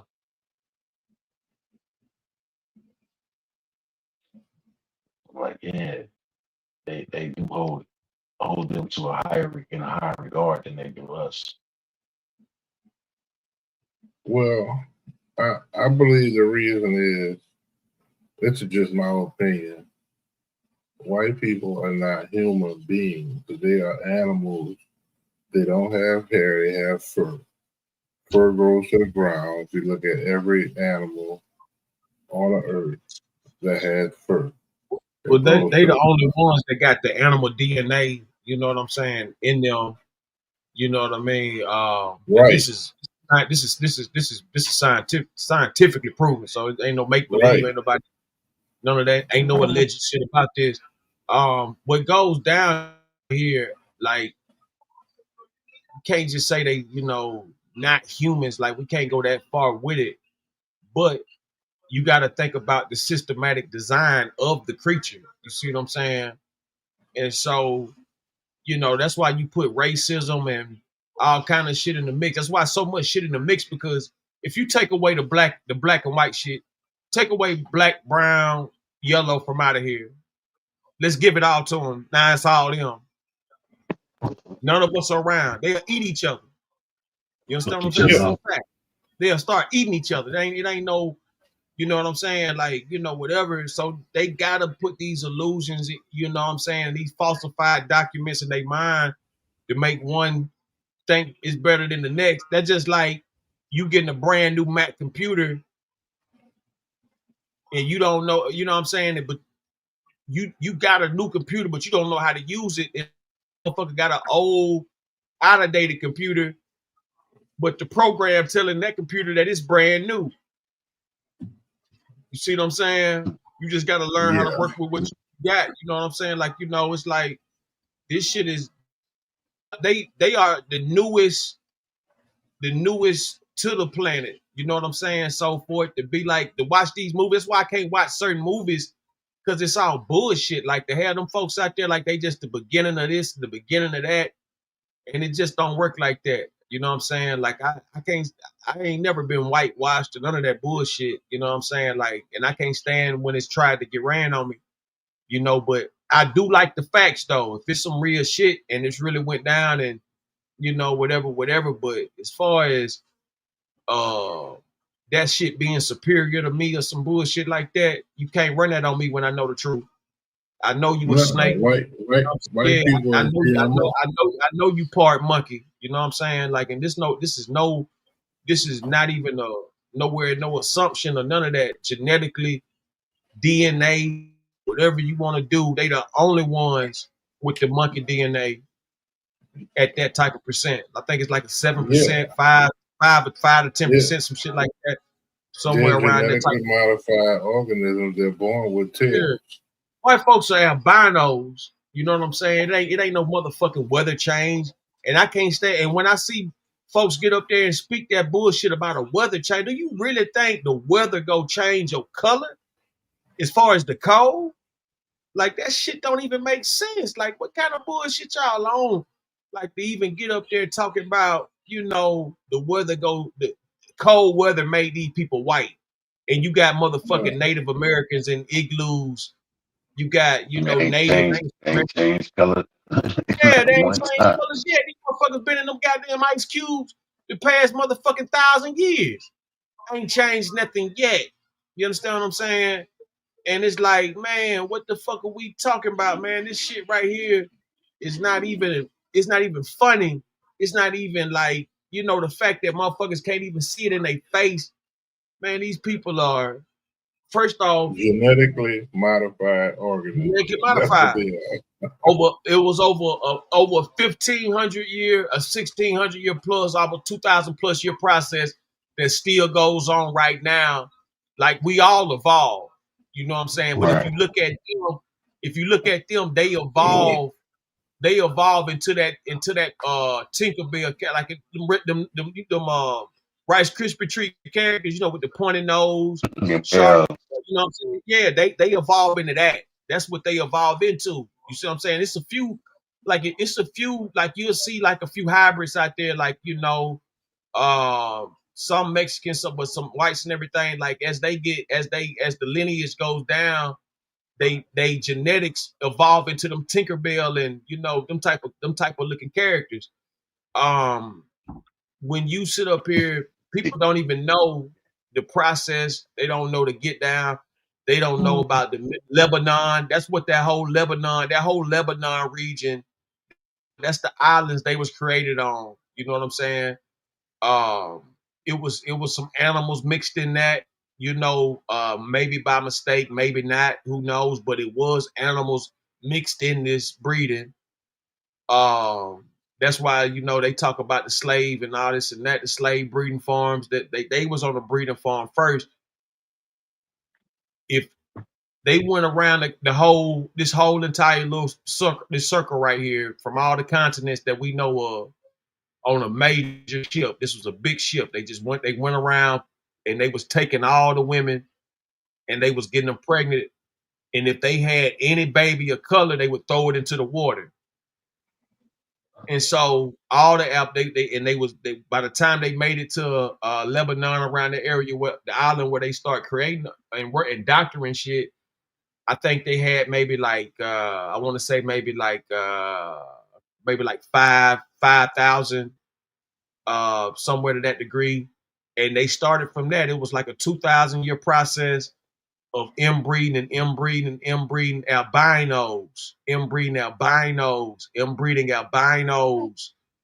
Because we got black people with blonde, blue hair, blue eyes. We the first ones with blonde, blue hair, blue eyes. Black folks are the first with blonde hair, blue eyes. This is not a myth. They sliced up the genes. This gene, they went to the Rubinoids. You look at the Rubinoids would be the Arab, the Mexican, the Aztec. Those are Rubinoids. You know what I'm saying? You got the Caucasoid, you got the Rubinoids, it's a few other oids, you know what I'm saying, that go on with this. But in the process of this, like I said, it was some animals mixed in, monkeys, some dogs, stuff like that. But really, monkeys, that's the main thing that could be traced through the white genetic. Black folks have none of that. You know what I'm saying? But you might get some type of crossbreed dealing with the Arab and the white because they mixed up, or the Arab, or the white and the Asian because they mixed in heavy due to social issues and shit like that. But they was designed for confusion, and then once they was created out of that 2,000-3,000 year, they was sent up there to the Caucasus Mountains where they lived in caves, ate shit, you know what I'm saying, played it, you know what I mean, like 80, cannibals, just like savage animals. The voodoo and everything like that. They had a queen that bred them out, you know what I'm saying? Like they was savages out there. And then the Moors came, gave them some insight on life, gave them new land, opportunity. Like, you know what I'm saying? All things come from darkness. Don't never get this shit fucked up, man. You know what I'm saying? To ever get played out the way, like, thing, man, is beyond stupid. And anybody that you know what I'm saying, believe that bullshit them people be talking about. Like you really need to, you need to do everybody a favor, man. Get you a rope, a note in the chair. You know what I'm saying? The dog, the pig, and the monkey are the three primary animals used to create white people. Which one you say? The dog, the pig, and the monkey. Dog, the pig, yeah. The smell when they get wet. The Neanderthal. I mean, it's already been proved that they come from that. And the pig, you put them in the sun, they're gonna burn. That's the whole thing about it too. That's why they forcing, because like I don't know if y'all noticed, but what they do is they throw the black man in prison and they impregnate the black woman and they feed her mind with bullshit. That's why we don't have them strong women like that no more, because they've been programmed by that fucking TV and that cracker behind it with the puppet strings. Now, when you look at the way we are and things like that of now, you got to choose this. You got everybody up here done been humbled in some type of way, whether it be, doing time, or whether it be, losing somebody or all of the above. You know what I'm saying? Ups and downs, man, to humble anybody, especially, when you out there on it. But like that to have these people, feeling like they better or bigger or, you know what I'm saying, or this and that's just blasphemy. And you know what I'm saying? I didn't learn that. I didn't learn it until I went down. You know what I'm saying? Had one of them 5%ers from up top, 7% or whatever, 5% would break it down to me. You know what I'm saying? Break a whole lot down. And once he broke it down, I never stopped seeking knowledge after I met that brother. Never stopped. I was in the cab county for like, I think I probably doing like 3 months on a violation or some shit like that, on a probation violation or something. And I met that brother up in there, man. And he filled my head up. Like, you know what I'm saying? Because telling me like the Nike symbol, like, you know what I'm saying? Like all that shit. Like he just kept on like, feed me. And then once I got out, I started meeting more people like him. Then that shit led me to Lamar Park out there on that West Coast. I don't know if y'all ever heard of Lamar Park, but it's a historical black scene. And once I got out there, because I had lost myself out there, I had lost myself out there for real. It was getting bad. The crackers was playing with me, stealing all my game, but don't want to give me my money. You know what I'm saying? Want to, hate, but I knew how to flip them cards, so they couldn't stop me from getting my money. But it was just a lot of fuck shit. Then I was seeing a lot of shit I was saying and doing. They'll take my shit and be up there putting it on TV shows and shit, acting like they don't know what's happening there, acting like I ain't supposed to see it. Then when I say something, motherfuckers turning their head. You know what I'm saying? Like I don't see this shit. Right, was what good. I'm saying? Motherfucker be at the beach. A nigga be at the beach, right? Saying all kind of shit. The motherfuckers will be right there with the cameras on a nigga at the beach. Next thing you know, your conversation and shit, all that shit talking and shit. Now they got football players and shit in commercials and shit talking about you on ESPN and shit. ESPN been biting me, Stephen A. Smith, thieving, punk, bitch, Skip, baby. All the motherfuckers been biting me. I stay right beside their headquarters. So when I be on Instagram, Facebook, I post my location and them motherfuckers will see it. And they been stalking my social medias, biting all my shit since 2009, 2010. If I could, know what I'm saying? Because I'm finna get up. to go to work. I just wanted to say this, but you had mentioned something early on about, a man that did the statistics, about the savagery of folks, right? If you really want, they showed the world a true savagery, right? In a movie based on live shit. Anybody that's ever watched the gangs in New York That movie tells you everything you need to know about how they felt about each other. They Oh felt that yeah, way no about doubt, each no other. doubt about the What Irish. makes Yeah, you think they gave a fuck about us? yeah, I watched that movie about 2 times a day. Still, you know what I'm saying? I just watched it. I just watched it either this morning or last night one. But like you know when you know like that movie right there tells you exactly how they felt about each other. You know, Mm-hmm. but like if you really want to get down to it now, you got to go look up Goodbye Uncle Tom. You got to go find Clip God, salute my nigga.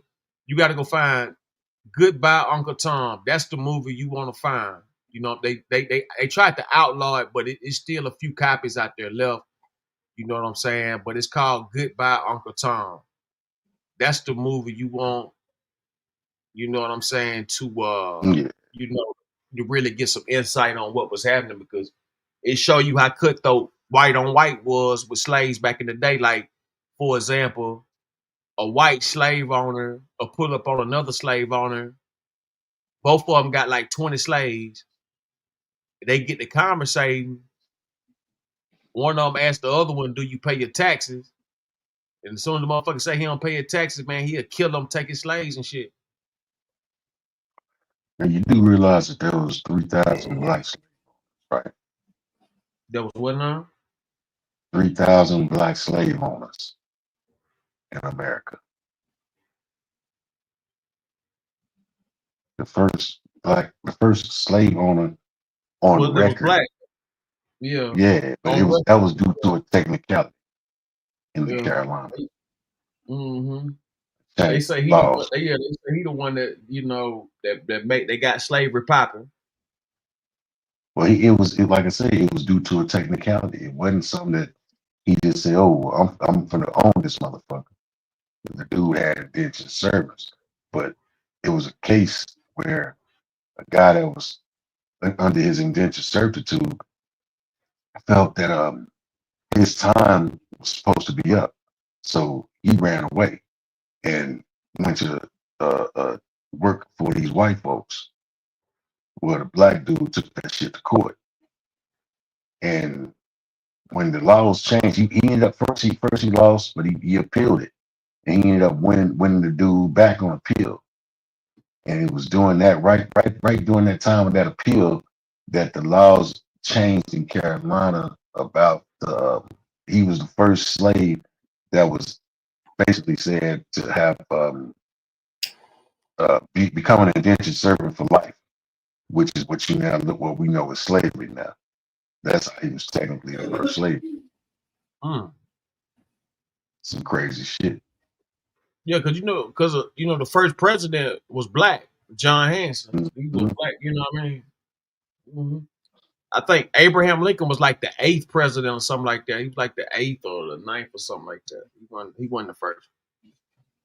Well, he wasn't. He was in the books. They say the 5th. George Washington was supposed to be the first. Yeah. George Washington. Not Abraham Lincoln. I meant George Washington. George Washington's supposed to be like the 8th or the 9th. He wasn't the first. He's supposed to be like the 8th or the 9th.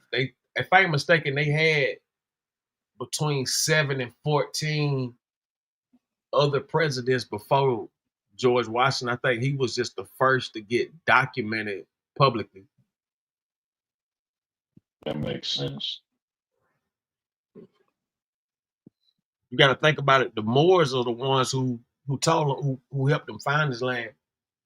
A lot of people say Christopher Columbus was a high yellow nigga. That they don't, you know what I'm saying? Like he was a high yellow nigga from Europe. They don't really speak on it. That nigga was one of. Yeah. He wasn't even goddamn Spanish, man. I mean, he was Spanish, but he went to he was Portuguese. Nah, he wasn't Spanish. He wasn't Spanish. No, he was Portuguese. He was Portuguese and went to the Queen of Spain to get that funding. That's why they say that he was from Spain. He wasn't from Spain. He just sailed for Spain because Spain gave him back the money. Because the Queen of Portugal wasn't trying to hear that shit. Mm-hmm. Where he originally from. Say, fellas, I'm finna get up, man. I'm gonna get ready to get my day started, bro. Y'all be easy, man. You know, it's always interesting and good having these kind of conversations, bro. You know how we just get out. Man, But, off top, D Shep, man. Glad you could tap in, man. Salute to everybody. Coming through, man. already, We're gonna keep the show rolling, man. I got like about another 30 minutes of the hour to go. no, y'all be easy, man. Like for sure. One. We speak on these topics, man, and in no way, shape, form, or fashion, is anything meant to curve or deceive any illusions, anything, man. But these are just real bottom line facts that they hide to keep another particular people down, to make one particular seem like it's better than the next. At this day and age, knowledge and everything else is out there. It is at the tip of your fingertips. All this old bullshit about this. It shouldn't be no lost motherfuckers out here at all. You know what I'm saying? Like, when I see how low life and loser some people, like, just like, it's one thing if you know what I'm saying, whatever, but like, come on, man, like, we gotta wake up as a people, man. Like, we gotta wake up. Like I said before, it was a top of the line divide and conquer. So, like I said before, it's 8.8 billion people on the earth, and 5 billion of those people have melanin in their skin. But what they did is they separated the Brazilian and said, well, you're a Latino, and the Mexican told them that they were Latino. People from Argentina, you're Latino. People from Central America, Panama, you're Latino. The people from India, the country, that some of them are blacker than me, and told them, well, you're Indian, you're not black. And then same thing with the people in Africa. You're Africa, but those people are African American. You're originals, and they're the ones who were kicked out. Those are the weaker ones because they got caught and they were forced into slavery, which was a whole bunch of bullshit. But that's what they did. They tricked us. We fell for the banana and the tailpipe. And now that they've divided us and put us into these separate categories, and for the ones of us who are still believing that, that's the thing that is holding us back. We are the majority. But with the division that they were able to accomplish within us, we're not the majority because we have been divided and conquered globally.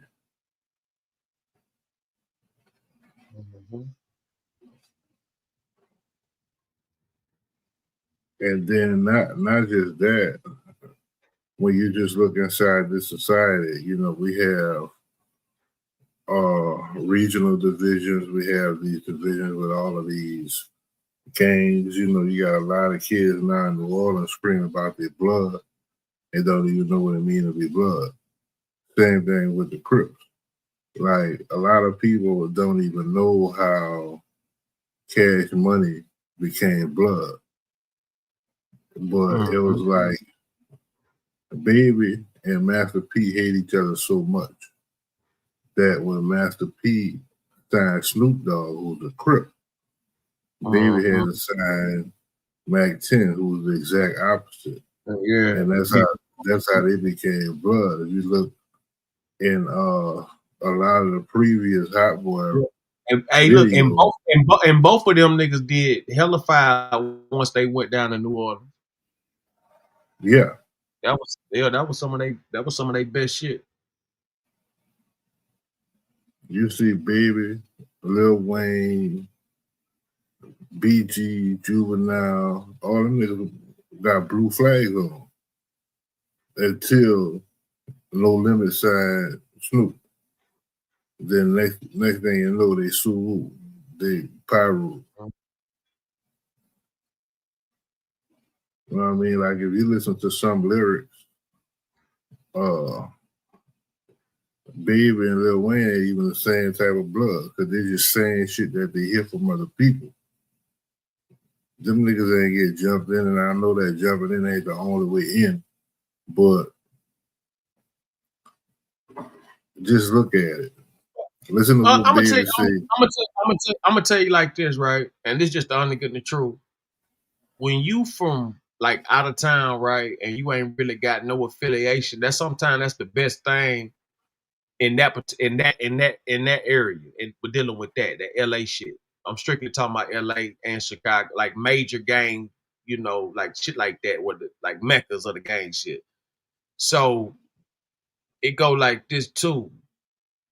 If you already certified, let's say if I'm certified in Georgia, it can transfer over dealing with the right people out there too. You know what I'm saying? Where like you ain't necessarily got to go through no rookie stage because this and that. Now you might have to like know where not to go, know who this, know who that.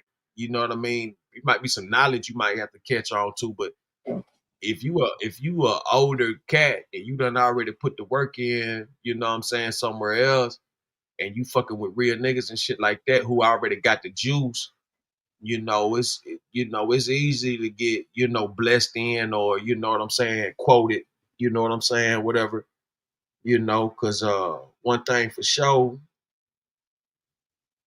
you got job opportunities with that. You got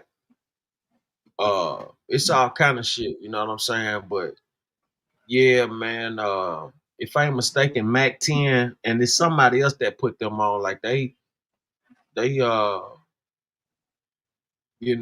was already a gangster though. You know what I'm saying? I ain't gonna go into no details of them, but Baby was already certified. So that was whoever he decided to join, that wasn't them but a plus on them. Cause he could have easily, if I ain't mistaken, they were supposed to be from Grape Street, but then somebody came to snatch them. Yeah, they was running around with Grape Street at first. Yeah, that's what I'm saying. Yeah. Mm-hmm. They supposed to be from Grape Street.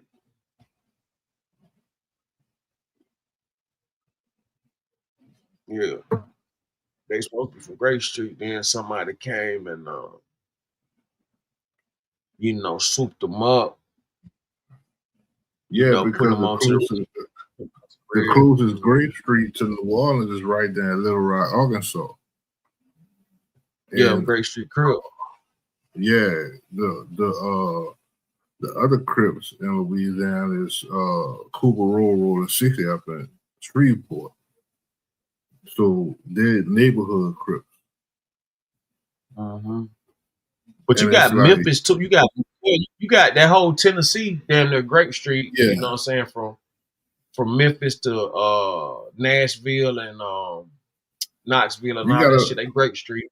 But see, a lot of 60s out there too. A lot of 60s. But let me tell you something. Ever since Nipsey Hussle died and shit, man, it's so many damn 60s. You wouldn't even like. It's a 60 everywhere you turn. Nah, but Nashville got more Hoovers than anything.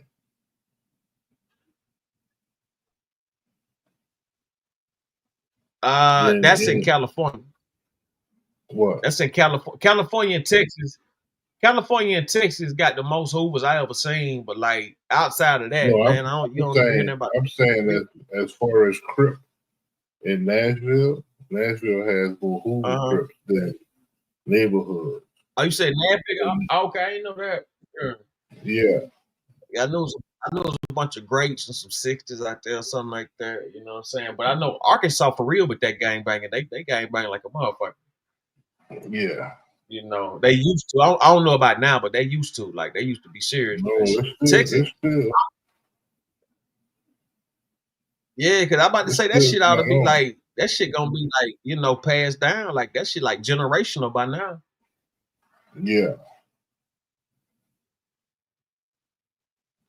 Real talk. Now down here, we got neighborhood, but like it's so many young dudes screaming blood and don't know what they're screaming. Can't recite no lit. if if the right nigga walk up on them who is blood, they can't even verify themselves. You know what I mean? Yeah. But I'm gonna They tell you just this too straight up though. because of something screen. Yeah, cause see, some of the people, for the most part, like it's all about like location. You know what I'm saying? Cause I don't know if you're familiar with that boy Quando Rondo. You know what I'm saying? He wound up turning a Muslim after his friend died, but see, didn't nobody know what was going on. But come to find out, his people had set him up, and his people had set him up, and his people on the West Coast, them West Coast 60s had set his ass up and got his cousin killed. So he dropped his flag instead of him. But he could have kept it though.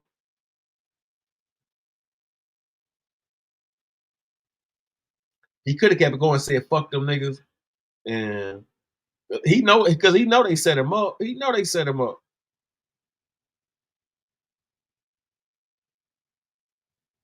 And he got his cousin killed out there. You know what I'm saying? Got his cousin killed. And so he got to, Yeah, that's another thing. Like a lot of these young dudes that saying blood, some say blood, some say pyro, not knowing that in the right place, they ain't friends. You know what I mean? Just like who was in 60s ain't friends everywhere.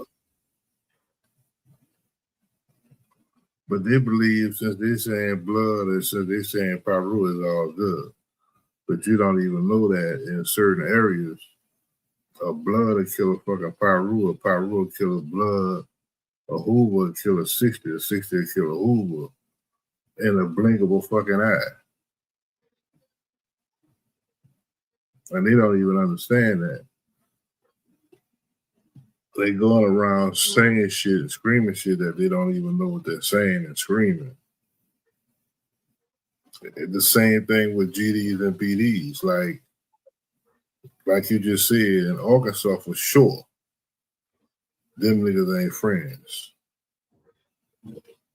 In Chicago, in North Carolina, they ain't friends.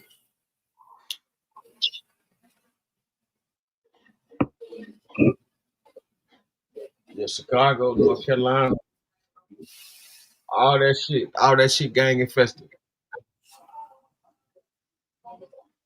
And a lot of them don't understand that just because you're a disciple, that don't mean that we friends. Because you could be a gangster disciple or you be a black disciple. A black disciple, yeah. Hey, look, hold on. Be a gangster disciple, black disciple, Latin disciple.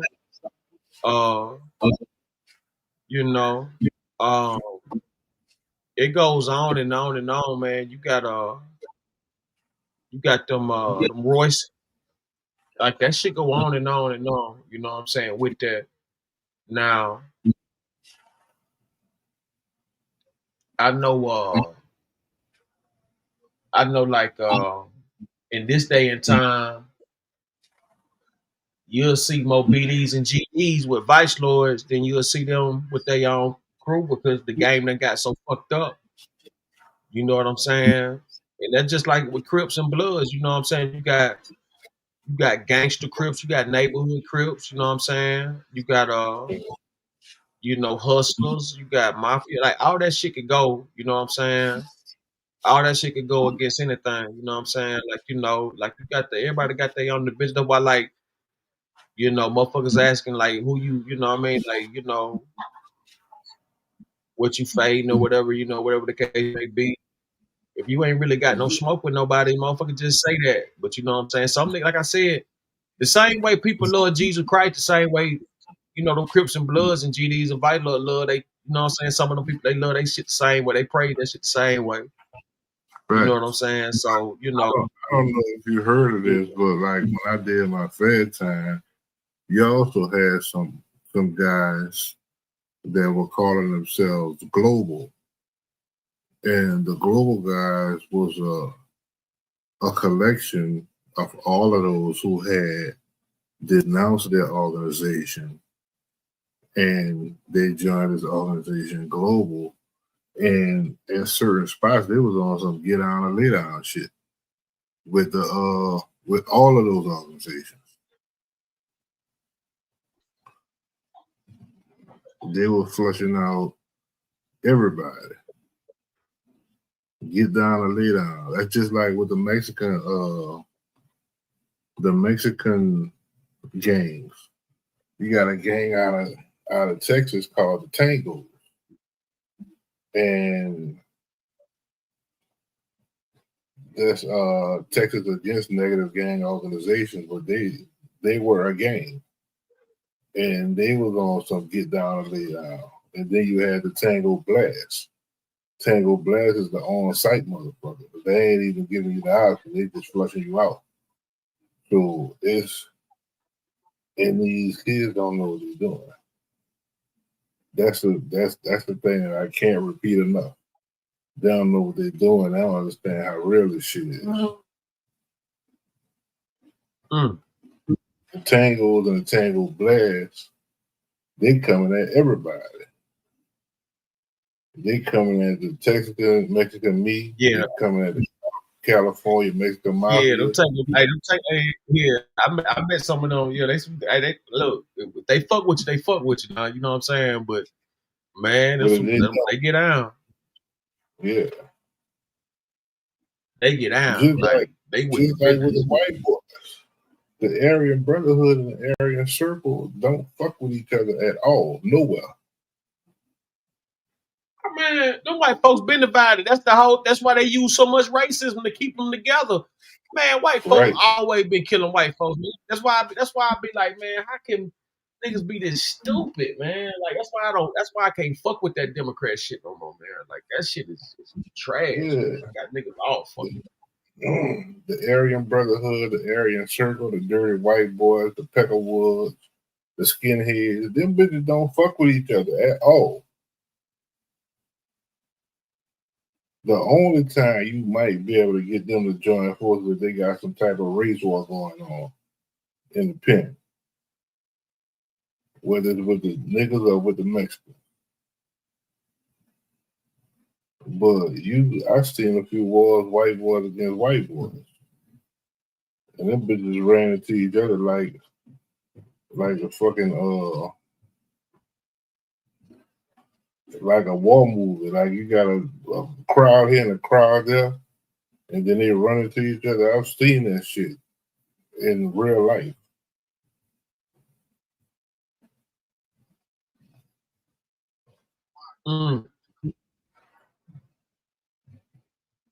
Yeah, and I'm talking about, man, it's all, like I said, man.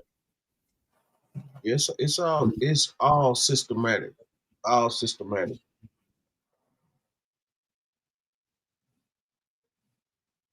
It's all systematic, man. You know, man, we lost a whole lot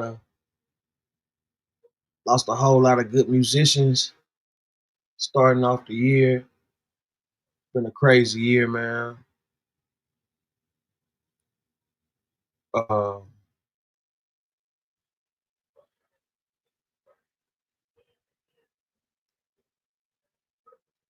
Man, shout out to everybody that tuned in, man. Hit that like button, hit that share, hit that subscribe. Man, we gotta get this on a regular basis. You know what I'm saying? I'm gonna try to start going on a little earlier. You know what I'm saying? To get that early crew in and stuff like that. Man, I can't even. Yeah, I can't. Yeah, I can't even explain to these people like man. I remember every time. second guessing, third guessing, or just didn't know, man, you know what I'm saying? This brother right here, Jonathan Green, man, one of the most intelligent black men, you know what I'm saying? I done had the pleasure to coming across, you know what I'm saying? Because, like, man, you'll be surprised how much trash I meet, man. You know what I'm saying? And so when, you know what I mean, you find something genuine and solid, man, you know what I'm saying? You keep that shit going. What I'm gonna do is I'm gonna try to crank them up a little earlier. Like I said, you know what I'm saying, get a little more chat interaction, and a little bit more view. Even though we're doing pretty good now, you know what I'm saying. We got 63. We got 63 on one. On the slow screw page, we got 22. On the other channel, we got 45 on Twitter. Man, we doing pretty good, man. The rest of the channel, we got twos and fews, but that all adds up. Y'all hit that like button, subscribe to that worldwide SendaRoni Frappuccino, SendaRoni Television, SendaRoni Slow Screw, OG Smoke Link. Go hit up that Kitty Frappuccino show. She gonna be dropping some content soon. We're gonna get her up. Once she get up under the weather, we're getting her video made. You know what I'm saying? Man, shout out D-Shep, came through. D-Shep, C-Mac. Everybody that stepped up, you know, that stayed on, you know what I'm saying? Because what I got from that shit was, you know, it's cool to sit up here and look down and judge niggas all day, but soon as it interferes with that with this fictitious white dude, you know what I'm saying? Motherfuckers run away. Motherfuckers can't stand to hear that pressure. You know what I'm saying? They can't stand they can't stand to hear the truth. You know what I'm saying? And so, like, you know, that says a lot. You know what I mean? For those who listening that ain't up here, that was up here. You know what I'm saying? But nevertheless, though, I could give two fucks. Same crook, new look, Luke, Clip God, Dre too much, my nigga, Deuce. What's here happening? Deuce. I tell you about that bitch word, didn't I? DMW shots 247, Mocha Bird.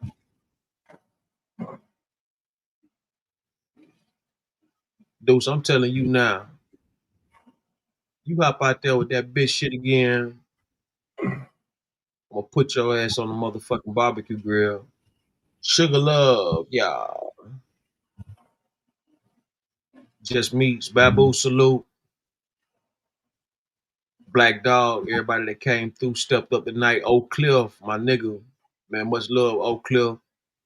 Man, appreciate you always stopping through.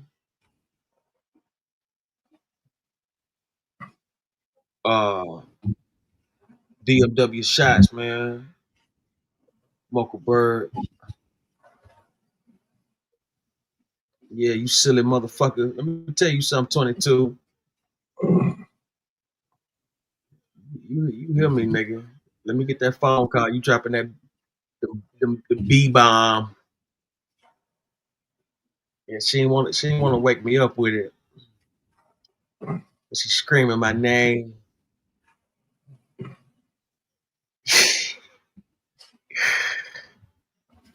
Deuce, I catch your soy sauce, your raw soy sauce eating ass. Yo, catch your motherfucking ass, nigga.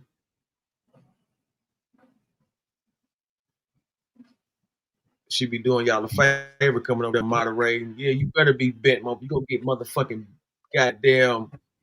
You gonna turn into goddamn Mr. Rubber Man. Tell you something, nigga.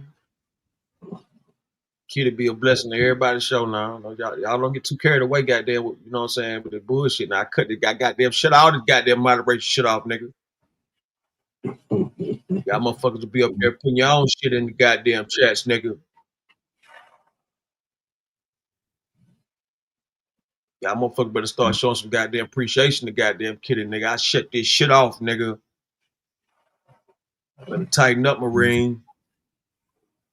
And that's for any other motherfucker getting these goddamn moderation.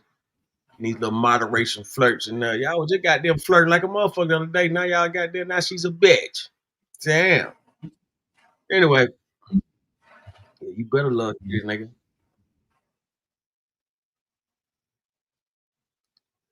Man, shout out to everybody tuning in.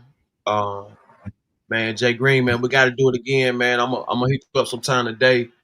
I probably go early today, early tomorrow, something like that. Man, I gotta see what's going on, man. Shit, I'm with it. I just gotta have that thing. Yeah, man, I gotta find out, because if you got an iPhone, they got the app where you can download StreamYard or whatever. But you send me the email or whatever. I'm gonna show you how the shows work and shit, man. I'll hook you up with, you know what I'm saying? Because I got a premium package. My shit be like $100 something a month. You know what I'm saying? But I got a few tables. I got like 2 slots, 2 seats. I got like 1 or 2 seats available. I'm waiting on Rock and Reds. You know what I'm saying? When he get situated or whatever. You know what I'm saying? We gonna be doing big things with that. But we gonna get this shit on the road, man. Push positive, reliable, sufficient content. You know what I'm saying? Staying away from them fuck niggas, man, at all costs. You know what I'm saying? Salute to my guys, my supporters over here. Much love to everybody that tune in. Clip God, Deuce, D Shell, Mocha Bird, Sane, Crook. You know what I'm saying? DMW Shots. You know what I'm saying? Everybody in between. Shout out Jonathan Green for tapping in, giving us some wisdom. You know what I'm saying? Some news you can use so you don't be confused. And I'm telling you, I got to get God Keys up here. Got to introduce you to God Keys, man. You know what I'm saying? So that's another character. They was asking about him, but I got to get him back. I don't know what the fuck going on. I think he done lost his phone. But man, shout out to everybody tuning in, man. I'm gonna catch y'all again on the flip. All right, JG, man. I'm gonna hit you up in a couple of hours, Jack. Bet.